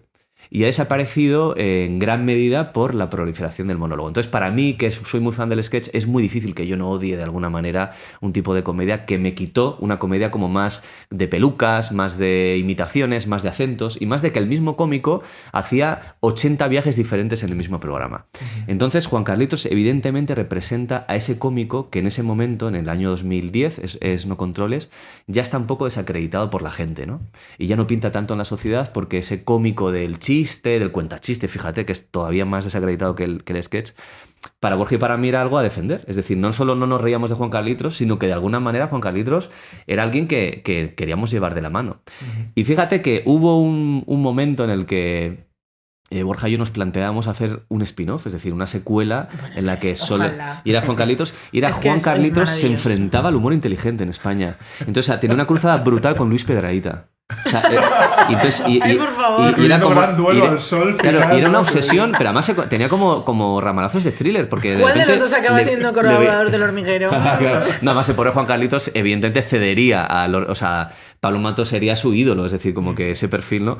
Pero sí, yo creo que esta etiqueta tan dañina del humor inteligente, y digo dañina porque no se le aplica a otras disciplinas, es decir, nadie diría un disco inteligente, un drama inteligente, es decir, que es una cosa que le ha hecho daño al humor, sobre todo porque creo que crecimos con una generación de cómicos que se exponían al bochorno de una manera más valiente. Creo que un monólogo sin gracia es un monólogo sin gracia, pero no te expones a ser fracasado de manera clamorosa. Pero en aquellos especiales de Nochevieja, un sketch fracasado era quedar en ridículo. En ridículo me refiero a que podías hundir tu carrera ante toda España a la vez en directo. Y ese tipo de cómico a mí me sigue todavía generando la nostalgia, un respeto reverencial. Y ya, pues bueno, pues eso ya no... Eso ya no lo tenemos. De todas maneras, lo del humor inteligente yo creo que está ya un poco de moda, ¿no? Yo creo que sí. Creo que sí. Afortunadamente se pasó. O sea, yo creo que sí que hubo un momento en el que parecía que hacer un monólogo desde la Gran Vía era la forma de hacer el humor del momento, ¿no? Y no ponerte 4 pelucas baratas. Claro. Pero ahora mismo yo veo a... ¿cómo se llama? De TikTok. Esperanza Gracia. Sí. Y... no deja de ser peluquitas, es el sketch, personajes surrealistas con 2 frases cada uno prácticamente, pero que funcionan. Y creo que la cosa de tú poder generar montaje, que es lo que tiene TikTok respecto a otras redes sociales anteriores, en realidad nos está devolviendo un resurgir del sketch como forma de comunicación. Aunque ahora se ha puesto, fíjate, estoy totalmente de acuerdo con lo que dices. De hecho, es que ahora se lleva mucho también que los monologuistas cuelguen como clips un extracto de 15 segundos. Y es una mierda, es como un pellizco de un monólogo. No tiene ningún sentido. Sí, y bueno, pues sí, pero es verdad que yo creo que las generaciones jóvenes... confío en que van a resurgir los humores antiguos. O sea, yo creo que todavía soy relativamente joven, pero ya soy capaz de ver ciclos en el humor. Hombre, claro que sí. Y sí, se muere el sketch porque se mueren Martes y 13 y José Mota empieza a ser un poco regulero. Pero nace Muchachada Nui. Se pasa de moda Muchachada Nui y ya no le interesa, o sea, ya Ernesto Sevilla ya no hace gracia, etcétera, etcétera, etcétera, pero empieza TikTok. O sea, yo creo que al final es un ciclo. Y bueno, pues es verdad que ahora... Y además es que me hace mucha gracia eso, ¿no? Que yo veo a monologuistas que los veo en directo y me hacen una gracia que flipas y están obsesionados con colgar el clip en sus redes como para... No sé si para darse promoción. Son los políticos en el Parlamento, ¿no? Tienen que decir... Y esos clips que cuelgas no funcionan. Y claro, yo no me siento con la confianza para decirle a la persona ¡no! Pero los veo porque algunos de los monologuistas que sigo pues lo hacen y me da casi hasta vergüenza. ¿Sabes que me acabo de dar cuenta de una cosa que no había pensado nunca y os va a parecer rarísima, pero la voy a explicar? Creo que el sketch muere en España porque se acaba la mili. Voy a explicar esto. Casi todos los dúos...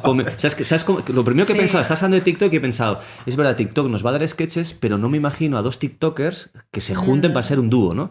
Y muchos dúos cómicos en España se conocían en la mili. Sí. Bueno, Cruz y Raya, por ejemplo, se conocían en la mili. Entonces creo que al acabarse la mili, la gente hace cada uno su humor. Y además con redes sociales es muy difícil que esos chavales de barrio que se hacen... No, ahora cada uno va por su lado. Entonces creo que los sketches es muy difícil que sean de uno, son o de 2 o de más, como Laura Chanante. Sí. Y creo que sin mili nos hemos quedado sin sketches. Pero uno con el montaje en el que Esperanza Gracia interpreta 2 papeles... Porque al final es lo que hace, que la madre y la hija. Ellas todos, vamos. Sí. Claro, ahí ya, no sé. De todas formas, quizá lo de la mili, el aspecto positivo es que las mujeres se han podido incorporar. Sí, es verdad. Sí. Imagínate, si pendiera de la mili era más jodido. ¿Dónde se conocerían las virtudes? ¿Lo habrán dicho? Fíjate que en la peluquería. Claro. Pero, pidieron el mismo corte de pelo y dijeron, estamos destinados a estar juntas. Es verdad que estaba pensando, pues es que el esquema payaso tonto, payaso triste, o sea, que quiero decir que el arquetipo estaba ahí también desde el principio, ¿no? Sí. Y incluso ahora... quiero decir que esto yo sé que ellas se lo tomarán con el respeto y la veneración con que lo diré, pero por ejemplo, Deforme Semanal también es un poco ese esquema, ¿no? Sí. payaso sabemos tonto, quién es triste. Millán y Sí, quién es Josema. sí, hay como dos roles. Isabel, por supuesto, muy alocada, más propensa a desbarrar, y Lucía como más seria, sí. más mordaz a lo mejor en la forma, en su humor es como más de intelectual, por decirlo así, y sí, es poco el mismo esquema. Tú y yo es que estamos muy tristes y somos muy Os iba a preguntar eso, ¿quiénes sois Millán? Es como... No nos hagas esta pregunta. Tenéis que tenerlo claro entre vosotros. No, yo lo tienes claro, vale. Sí, yo sé que Bea, en todo caso, es la parte más del humor sorprendente del momento y tal. Pero no te está comprando mucho ¿no? Es como que yo le he mirado y de repente como que no compraba. No es un esquema que yo creo que a nosotros nos puede aplicar demasiado. Es que nosotros no somos payasas. No, puede ser que los dos. O sea, que así sí. A ver, yo es verdad que creo que el esquema de que no se parezca el tono y el tipo de humor funciona genial. Y creo que es mucho más complicado de hacerlo cuando los dos manejan más o menos el mismo tono, porque uno podría pensarse, pues que esté uno de los dos, ¿no? Es decir, porque no, si me estás ofreciendo la misma frecuencia en dos altavoces, digo, no, dame... Yo creo que nuestra magia está en que Enrique cree que no es gracioso, pero sí lo es, y yo... ¿Crees que no es gracioso? Y yo creo que soy muy gracioso. Bueno. No, pero en tus speeches, y que yo me creo graciosa, pero realmente no lo soy. Así, entonces es como ahí como que funciona. los dos fracasamos en nuestra autopercepción. Y a través del fracaso empatizamos con la audiencia y la audiencia nos deja coffees, ¿Audiencia? Somos dos piezas rotas de Lego, pero que encajan entre ellas, ¿no? Fíjate que nuestra... pues está bien eso. No, fíjate que estaba pensando que tampoco nos definiría exactamente como cómicas. Claro, es que esa es la cosa. Un poco más. No, yo soy cómica cuando digo, venga, voy a hacer stand-up y bueno, pues... Pero yo tampoco me considero a mí misma cómica. De todas formas, es que nosotras somos tan extrañas que ni siquiera cuando hacemos entrevistas y salimos en los medios, ni siquiera son capaces de definirnos. Hemos sido absolutamente todo. Sí. Hemos sido escritoras, hemos sido cómicas, hemos sido actrices. Sí. Ha salido ahí una notificación. ¿Era importante? Es del Photoshop, o sea que no me preocupo, ¿no? Porque ponme más tetas. Esto está grabando y eso también. Vale. O sea, somos... Y a mí también a veces me preguntan, pues yo qué sé, ahora voy a ser DJ yo ahora. Y entonces me dicen, además de ser DJ, porque te ponen perra de sesión de perra de Satán y abajo ponen como quién es perra de Satán, ¿no? Y vas a intervenir entre canción y canción. Claro. Pequeñas varietés, ¿vale? Pequeñas varietés interludios. Y entonces me dicen, ¿y cómo te ponemos? Y es que yo no soy capaz de definirme ni qué soy. Ya. Mamá, pon ahí, mamarracha gorda. ¿Qué soy gorda? Es lo único que no puedo dejar de ser nunca. Entretenedora se diría ahora, ¿no? No, esa yo palabra como que han hecho una traducción soy gorda. De contenido. Es lo único que no paro de ser nunca y he mantenido a lo largo de toda mi vida. Yo insisto en que me definan como maricón antes que persona. Pues una gorda y un maricón, eso es lo que soy. Sí. Ella es la... Y luego es que también, a mí no me parece, quiero decir que creo que no es un mérito, sino que es un producto de la precariedad en la que nos movemos, ¿no? Pues es decir, pues lo hacemos todo, pero es que si no, no llegamos a fin de mes, no literalmente. A nada. Pero sí, es verdad que yo lo que estoy pensando todo el rato es cómo ha cambiado en la comedia lo que pones de ti en lo que cuentas, ¿no? Porque nosotros que hacemos ahora, bueno, que estamos en Bilbao además, Mal de la Olla, que es nuestro nuevo espectáculo, que sí como es un espectáculo más de comedia, más estándar, al final también estamos haciendo literalmente, ya no de nosotras mismas, o sea, los chistes son sobre mi depresión, ¿no? O sea, que es como coger eso concreto y activarlo a través del humor. Y claro, yo si hubiéramos nacido 40 años antes, a lo mejor ese foco llegas a él contando chistes, ¿no? Hubo un momento en el que la comedia en España eran chistes. No, había muy poco espacio y luego había grandes genios a través de eso, ¿no? Eugenio. Eugenio era eso, ¿no? Era una persona que contaba chistes. Y lo que pasa es que lo hacía de una manera tan anticlimática que eso era lo que tenía gracia, lo cual me parece brillante y os recomendamos también el documental de Eugenio, que está genial. Luego es como el sketch, ya es como sí que es verdad que muestras tu capacidad para... La interpretación, la vis cómica. Sí, como para ser gracioso de muchas maneras distintas, pero en realidad Millán era un... A lo mejor en Millán sí se percibía algo, ¿no? Pero Josema era un receptáculo de sus personajes, ¿no? Yo creo que conectamos mucho más con Millán en realidad porque en Millán sí veíamos ahí en realidad a la persona que necesitaba ser graciosa, ¿no? Algo así. Y luego importamos el modelo stand-up, cuando aquí en realidad Gila no hacía stand-up, ¿no? Sí, o un punto... sí, pero tenía mucha ficción, sí, ¿no? Claro, pero era un personaje. Muy script, un punto claro, intermedio. las llamadas, tal, sí. importamos un modelo donde ya eras tú, ¿no? El espectáculo eras tú. Incluso hablando de cosas tuyas. Eso es. Y podías contar cosas más o menos personales, pero ya intervenías. Y luego, en realidad, nosotros si somos algo, somos la evolución de eso, ¿no? Personas que han hecho... que no han hecho... no han cogido un poco de sí mismas y un mucho de comedia, sino que han cogido mucho de sí mismas y un poco de comedia como el lenguaje para además nosotros siempre decimos que para nosotros la comedia es la herramienta para hablarte de nuestros traumas. Eso es el lenguaje, ¿no? Claro, que nosotras no hacemos humor propiamente dicho, sino que utilizamos el humor para contarte cosas que creemos que si te lo contásemos de otra manera no nos prestarías atención. O sería en un congreso de psiquiatría. Claro, sí. No, y fíjate que y lo decís de cara a los demás, pero creo que también es importante decíroslo de cara a vosotros. Es decir, que el hecho de que uno se refiere a sus problemas, siendo problemas, además de manera indiscutible, además los que manejáis no habría debate, es decir, son problemas con peso. Si lo hace a través de mucho peso, sí.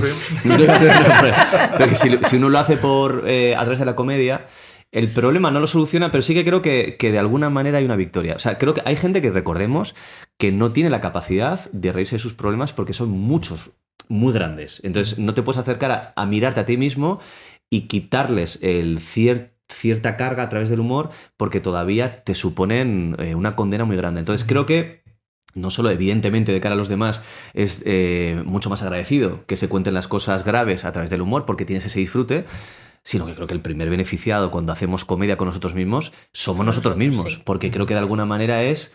Bueno, pues creo que todo pesa mucho menos cuando eres capaz de hacer el primer chiste. Sobre todo porque después del primero nunca se paran los chistes. Siempre viene el segundo y siempre viene el tercero. Sí, y cuando tú ya haces chistes con algo que te ha dolido mucho, ahí sí que vamos, el pasito ya hacia el camino que tienes que seguir como para superarlo. Yo lo que digo es, tengo que generarnos nuevos traumas. Sí, ¿no? para cambiar los chistes. Yo me estoy forzando poquísima broma. Yo me estoy forzando a tener citas, no porque busque yo un novio, sino porque necesito material, ¿no? trauma. Pues fíjate que socialmente, ¿no? El humor, y en España es que es absoluto, ¿no? Al final también, seguro que había mucha gente que le hacía poca gracia que vinieran los socialistas, ¿no? Pero si te reías con ello, pues bueno, podías integrarlo de una manera más efectiva, ¿no? Y bueno, en Vaya Semanita, y sí que es ejemplo ya canónico, ¿no? De cómo exorcizar miedos, incluso cuando el miedo está muy presente, a través del humor. Sí, yo fíjate, incluso pienso en todavía anterior, en la España que retrataba Azcona, incluso Berlanga, que era gente que pasaba mucha hambre. Fundamentalmente son personajes que sobre todo pasan hambre. Atraco a las 3, son un atraco protagonizado por gente que no tiene un duro, es decir, que se van a morir de hambre.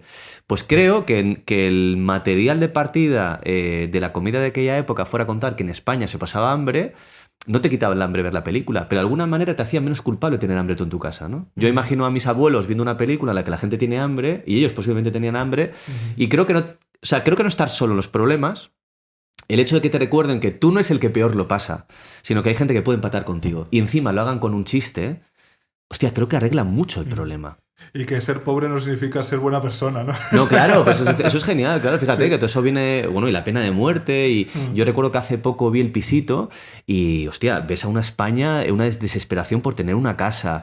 Pues creo que hoy en día mucha gente... Claro, que creo que mucha gente hoy en día debería ver El Pisito y descubrir que eso que les pasa a ellos y que posiblemente les deprime y que si piensan en sí mismos, si piensan en un horizonte medio, están asustadísimos, que sepan que ha sido un problema que ha provocado problemas desde décadas anteriores, ¿no? Y creo que cuando hay alguna comedia con un tema, el tema no lo cambiamos, pero de alguna manera creo que es más llevadero para todos nosotros. O sea, creo que la comedia es buena por eso. Entra en la conversación, ¿no? Que al final yo creo que eso es lo que el poder mágico de la comedia es lograr introducir en la conversación social elementos que sin el humor es como que se quedan estancados en zonas pues institucionales, solemnes.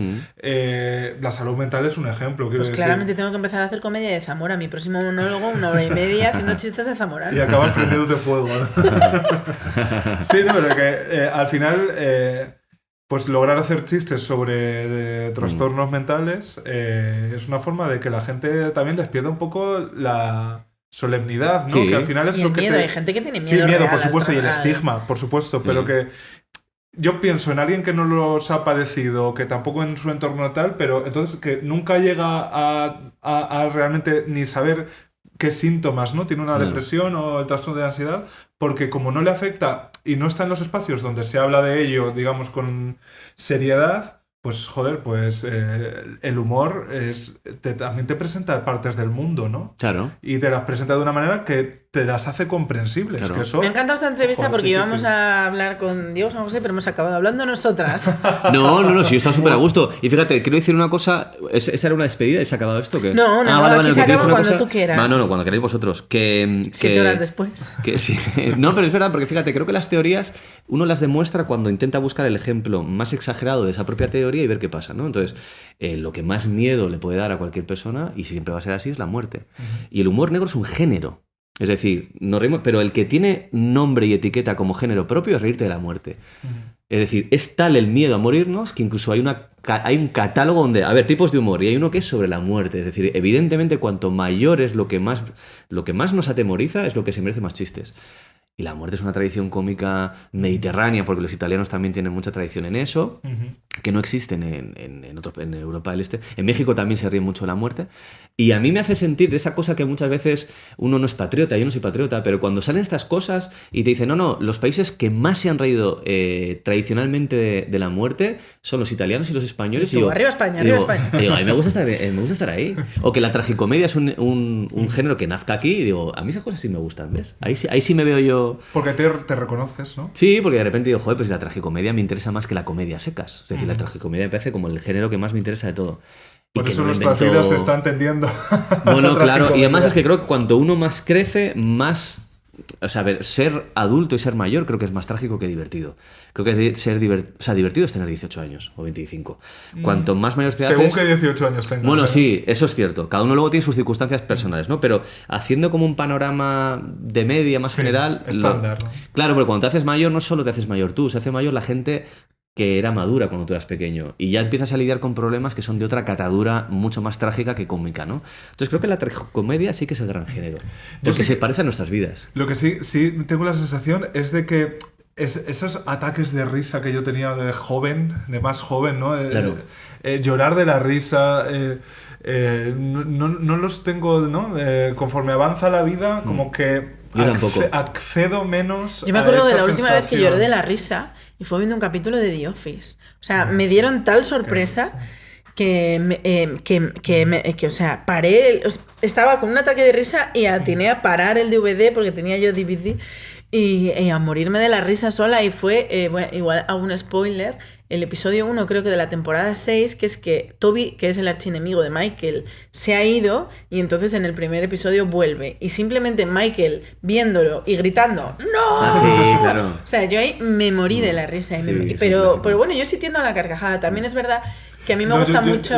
La carcajada, por supuesto. Digo, el llorar de la risa, ¿no? El ataque de risa.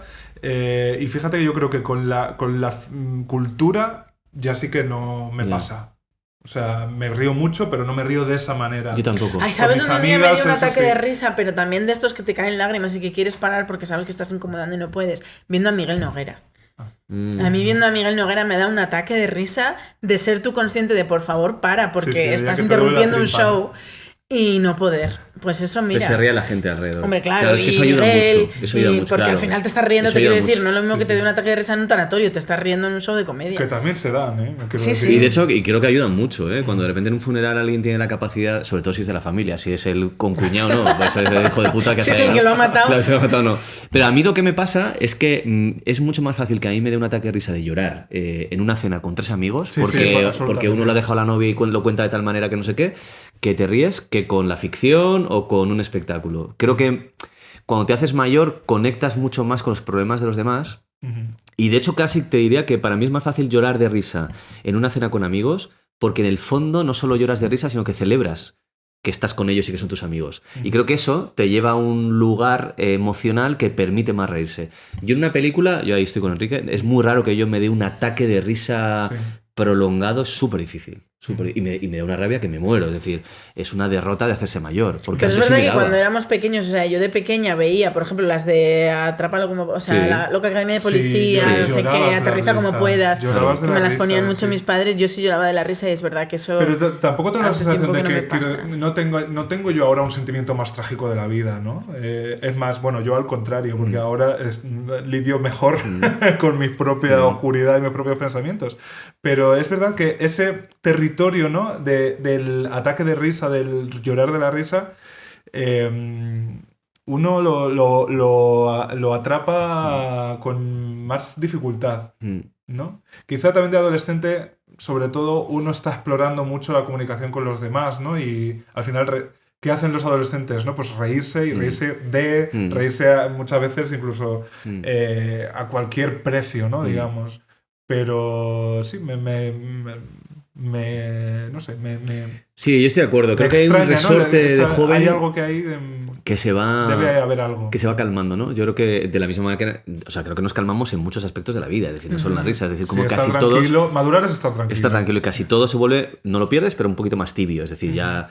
Pasa con las pulsiones sexuales, pasa con todo. Es decir, cuando fíjate, de adolescente te ríes constantemente, estás salido constantemente. O sea, todo eso no desaparece, pero pues te haces mayor. Entonces es como que. Lo gestionas. Sí, ¿no? Y de repente descubres que ya no son tan importantes las cosas, ¿no? Que ya. Bueno, pues que tampoco. Que lo que pensabas que eran picos increíbles en la vida, pues no, yo no sé. Que Paco León tampoco era tan bueno. Pues lo dices por Rainbow. Uy, Paco León, Paco Cabezas. Ah, vale, claro. Yo de repente pensaba que estaba en The Rainbow también. Y he pensado, qué gratuito. Dos hostias en una, ¿eh? ¿Por qué? Claro, he pensado, ¿por qué? No, bueno, Paco León no lo sé, sí, no he visto Rainbow. No, pero la hostia ha sido tuya, realmente. Porque, bueno, pues, claro, realmente la has provocado a él. Payaso tonto o claro. payaso triste. Pero claro, yo ahora vuelvo a ver esas películas que tanto me fascinaron de Paco León y que, bueno, de Paco Cabezas, y que tanto me hicieron soñar, y hombre, le sigo reconociendo el mérito, pero es verdad que, bueno, tampoco es que cambiara la historia de la cinematografía. Vamos a ir rematando el chiste, eso sí, pero yo no me resisto a preguntarle al guionista de comedia, uno de ellos por excelencia, de nuestra cinematografía. Muchas gracias. ¿Cómo crees que se define el humor o la comedia en España en las próximas temporadas, digamos, ¿no? O sea, ¿hacia dónde va? Yo creo que lo hemos hablado de alguna manera, de hecho porque lo ha dicho Bea, que es la generación que viene ahora a través de las redes sociales, sobre todo de TikTok, que implica montaje, que implica picar las cosas y demás. Creo que nos va a llevar a un humor del que yo no sé si voy a ser muy fan, quiero que sea bueno, pero creo que nos va a llevar a un humor como muy de pellizco, es decir, que no aspira a perdurar, sino que aspira pues a la gracia momentánea, y menos reflexivo, o sea, menos de discurso, sino que va a ser en plan como un humor, bueno, pues a lo que te llevan las redes sociales. Yo cuando de repente veo a los streamers que supuestamente tienen el poder de ser 100% libres porque tienen tal poder de convocatoria que no necesitan una marca que les patrocine, no necesitan nada, veo que lo que hacen es bastante poco, que no aprovechan esas circunstancias, es decir, que hacen cosas que, bueno, pues esto tampoco se podía hacer. Nada, claro, no, al revés, incluso a veces vuelven a cosas que realmente se hacían porque hacía falta hacerlas, porque te hacía falta un patrocinador. Entonces, como que en circunstancias de libertad absoluta no son Noguera. Son más bien pues cosas que dices, pues si esto se hacía antes por dinero, ¿no? Entonces, no soy especialmente optimista y me da mucha pena. Creo que mi generación ya fue peor que las previas. Es decir, yo no hago lo del abuelo cebollita, no. Yo creo que yo vengo de una generación que fue peor. Es decir, Azcona porque era tan buena y Azcona porque ha perdurado tanto. Pues que esa generación venía de unas... sus influencias eran literarias acojonantes. Y eso hace que lo que ellos escribían a nivel literario era mucho mejor. Luego miraban España. Es decir, las películas de Azcona funcionan casi como una especie de retablo donde cuentan una sociedad. Yo creo que eso ya no miramos tanto. Yo tampoco, es decir, yo vengo de la generación que mis influencias que eran por las películas americanas que yo veía ya no era la vida, era el cine. Era el cine, y de repente te das cuenta que las comedias españolas de los últimos 15 años pretenden ser norteamericanas, sobre todo, digo, sí. Luego hay excepciones, pero en general pretenden ser norteamericanas, ¿no? Y claro, la gente de la época de Azcona y demás no pretendían ser norteamericanos. Como mucho querían ser neorrealistas. Claro, es que dices, hostia, claro, sus ambiciones eran acojonantes. Y creo que la gente de que viene ahora ya ni siquiera pretende ser de ningún lado, sino que es más la cosa de... La generación de ahora pretende ser influencer. Claro, entonces para el humor eso... Bueno, perdona que te he dado... Es que le he dado 3 golpes por debajo, le he pedido disculpas y la gente va a pensar, ¿por qué pide disculpas? ¿No? Fuera de campo. He dado rodilla, claro, digo, joder, que va a parecer tal. Entonces, bueno, ojalá que sí, porque luego sí que es cierto que en cosas escritas a veces sí descubro gente que escribe muy bien y son súper jóvenes. Hombre, es que al final también la gente a la que estamos nombrando, quiero decir, Rafael Azcona es el que ha perdurado de su generación, pero alrededor de Rafael Azcona tenían que pulular a lo mejor otros 20 nombres que ya no pasaron a la historia porque no eran geniales. Sí, no, pero que entonces, yo de esa época... a lo mejor la que pasa en la historia es Esperanza Gracia, pero eso no quiere decir que no haya otros 15 tiktokers que no pasan en la historia y también te puedes reír con ellos. No, yo creo que hay también un proceso de mitificación muy fuerte, ¿no? No, Nosotros también, adoramos a Azcona porque además nos parece heroico hacer lo que él hizo. Grabarte tú con el móvil puede ser muy original y muy efectivo. Sí. Heroico no es. Claro, bueno, pero y anda, que escribir en una máquina de escribir, ¿qué tiene de heroico? No, pero joder, que en ese momento de repente colaban cosas contra el franquismo. De hecho, joder, ves de repente películas. El otro día es que tuve que volver a ver Atraco a las 3 y ahí hacen un chiste con los pantanos. Dice, no, mientras haya pantanos en España, que es una referencia durísima, es decir, es porque era Franco. Sí. Pero, claro, es ese arte de repente de hacer reír y al mismo tiempo utilizarlo para contar cosas más allá de la carcajada. Hostia, para mí la elaboración intelectual de aquello no es la misma. Pero me coloco yo en el lado de los que no la han tenido. Es decir, porque lo que me da mucha rabia es cuando siempre el que viene detrás consideras que piensa menos que tú. Yo creo que ya estoy en una generación que pensó de menos en lo que nos rodeaba. Pensaba más en, oye, ¿cómo me gustan las comedias de Will Ferrell? ¿Se podrá hacer una en España? Voy a intentar escribirla. Y dices, ¿pero para qué intentas escribir una comedia de Will Ferrell, no? Yeah. Y yo recuerdo que, joder, el póster de Pagafantas intenta ser Superbad. Porque Borja y yo habíamos visto Super Salidos, ¿no? En Super Salidos nos había flipado. Y digo, oye, Borja, qué influencia, tío. Es decir, que veas Super Salidos si quieres hacer ese tipo de cine. Teniendo Azcona, ¿no? Teniendo 1000 cosas, ¿no? Y digo, joder. Y hoy en día, pues ya, bueno, pues sí que me importa más hablar con vosotros de lo que acabáis de citar, de hablar de cosas mentales. Me parece un ejemplo de que sí pueden ir las cosas bien. Es decir, que de repente ahora la gente se fije en quitarle lo sagrado a problemas que hace 10 años ni siquiera se hablaban. Yo lo que pienso es, ojalá vaya por ahí el humor y de repente el humor se utilice para acompañar a la gente en problemas que no pueden ni procesar porque están muy asustados y que la comedia se convierta en un sitio en el que nos riamos en lugares donde ni siquiera había seriedad, sino que directamente no había. Y creo que es casi una obligación editorial para la gente que ahora sí tiene la capacidad de hablar de las emociones, que en mi generación tuvimos pánico y seguimos teniendo pánico para hablar de las emociones, y es un fracaso de mi generación estrepitoso. Creo que solo que haya humor sobre las emociones me parece un avance brutal. Y creo que ahí sí, por ejemplo, no haría falta tus influencias literarias anteriores porque no existen. Es decir, no existe de quién retomar el humor de las emociones. Por citar las emociones, por citar algo pequeño, pero hay muchas cosas que creo que la gente de ahora, si la falta de influencias las utilizan para partir de cero en lienzos que no existían, me va a flipar ser espectador de eso. 8 trastornos mentales. Próximamente. Sí, imagínate. En los mejores cines. En los mejores cines, por supuesto, los cines Renoir, que es donde hay que ver las películas, los que sois de Madrid y Barcelona. Pues Diego, muchísimas gracias. A vosotros. Para mí siempre es nutritivo escucharte. Me parece que está muy guay ver el linaje de proximidad que podemos tener así como entre creadores, artistas, gente que tenemos que mamar de otra para que nos enseñen cómo se hace lo que pretendemos hacer. Entonces, en tu discurso y en tu obra, pues siempre es muy fácil reconocerse. Lo cual me parece que tiene mucho mérito. Dile por favor a Javier Cámara que hay una mujer ciega que le adora tanto que no es capaz de verlo en persona. Pero es que si le digo eso va a querer conocerte él. Porque conozco a Javi y en cuanto tal no sé qué, joder, pero déjame conocerla, no sé qué, no sé cuánto. Y más cuando conozca un poco quién eres y ya si tiene perra por ahí, ya Javi dice a mí, ¿dónde está? Él es más de perra que de Satán. Bueno, le flipa, o sea que si además perra me llama a mí constantemente. Es decir, él utiliza el perra como casi como el cariño, o sea, es tremendo. Pero va a querer conocértela a ti. Se viene episodio con Javier Cámara. Ay, bueno, pues es que me cago, o sea, no voy a pues poder eso hablar. Lo decís, en cuanto acabe su rodaje, va. Tú fíjate que toda la vida fantaseando con un episodio con King Gutiérrez y teníamos que ir a por Javier Cámara, que eres mucho más nuestro real, universo. que es una persona... O sea, ves estas personas a las que admiras tanto que te sientes ridícula simplemente con saludarle. Pues a mí eso me pasa. Más que nada por eso, porque él tuvo una influencia vital en mi vida sin saberlo. O sea, es un poco lo que... Cuando hablas tú de Almodóvar, ¿no? Pues a mí fue la primera persona que me enseñó que un chiste se puede escribir, que no te sale solo, que hay una persona detrás que lo está escribiendo. Y yo me acuerdo del día que le dije a mi madre, Begoña no Piña, que le dije a mi madre, pues esto es lo que quiero hacer yo, mamá, quiero ser guionista de 7 vidas. Y bueno, pues ahora soy guionista de Puedo Hablar, que no tiene guión. Bueno, pero estás más cerca.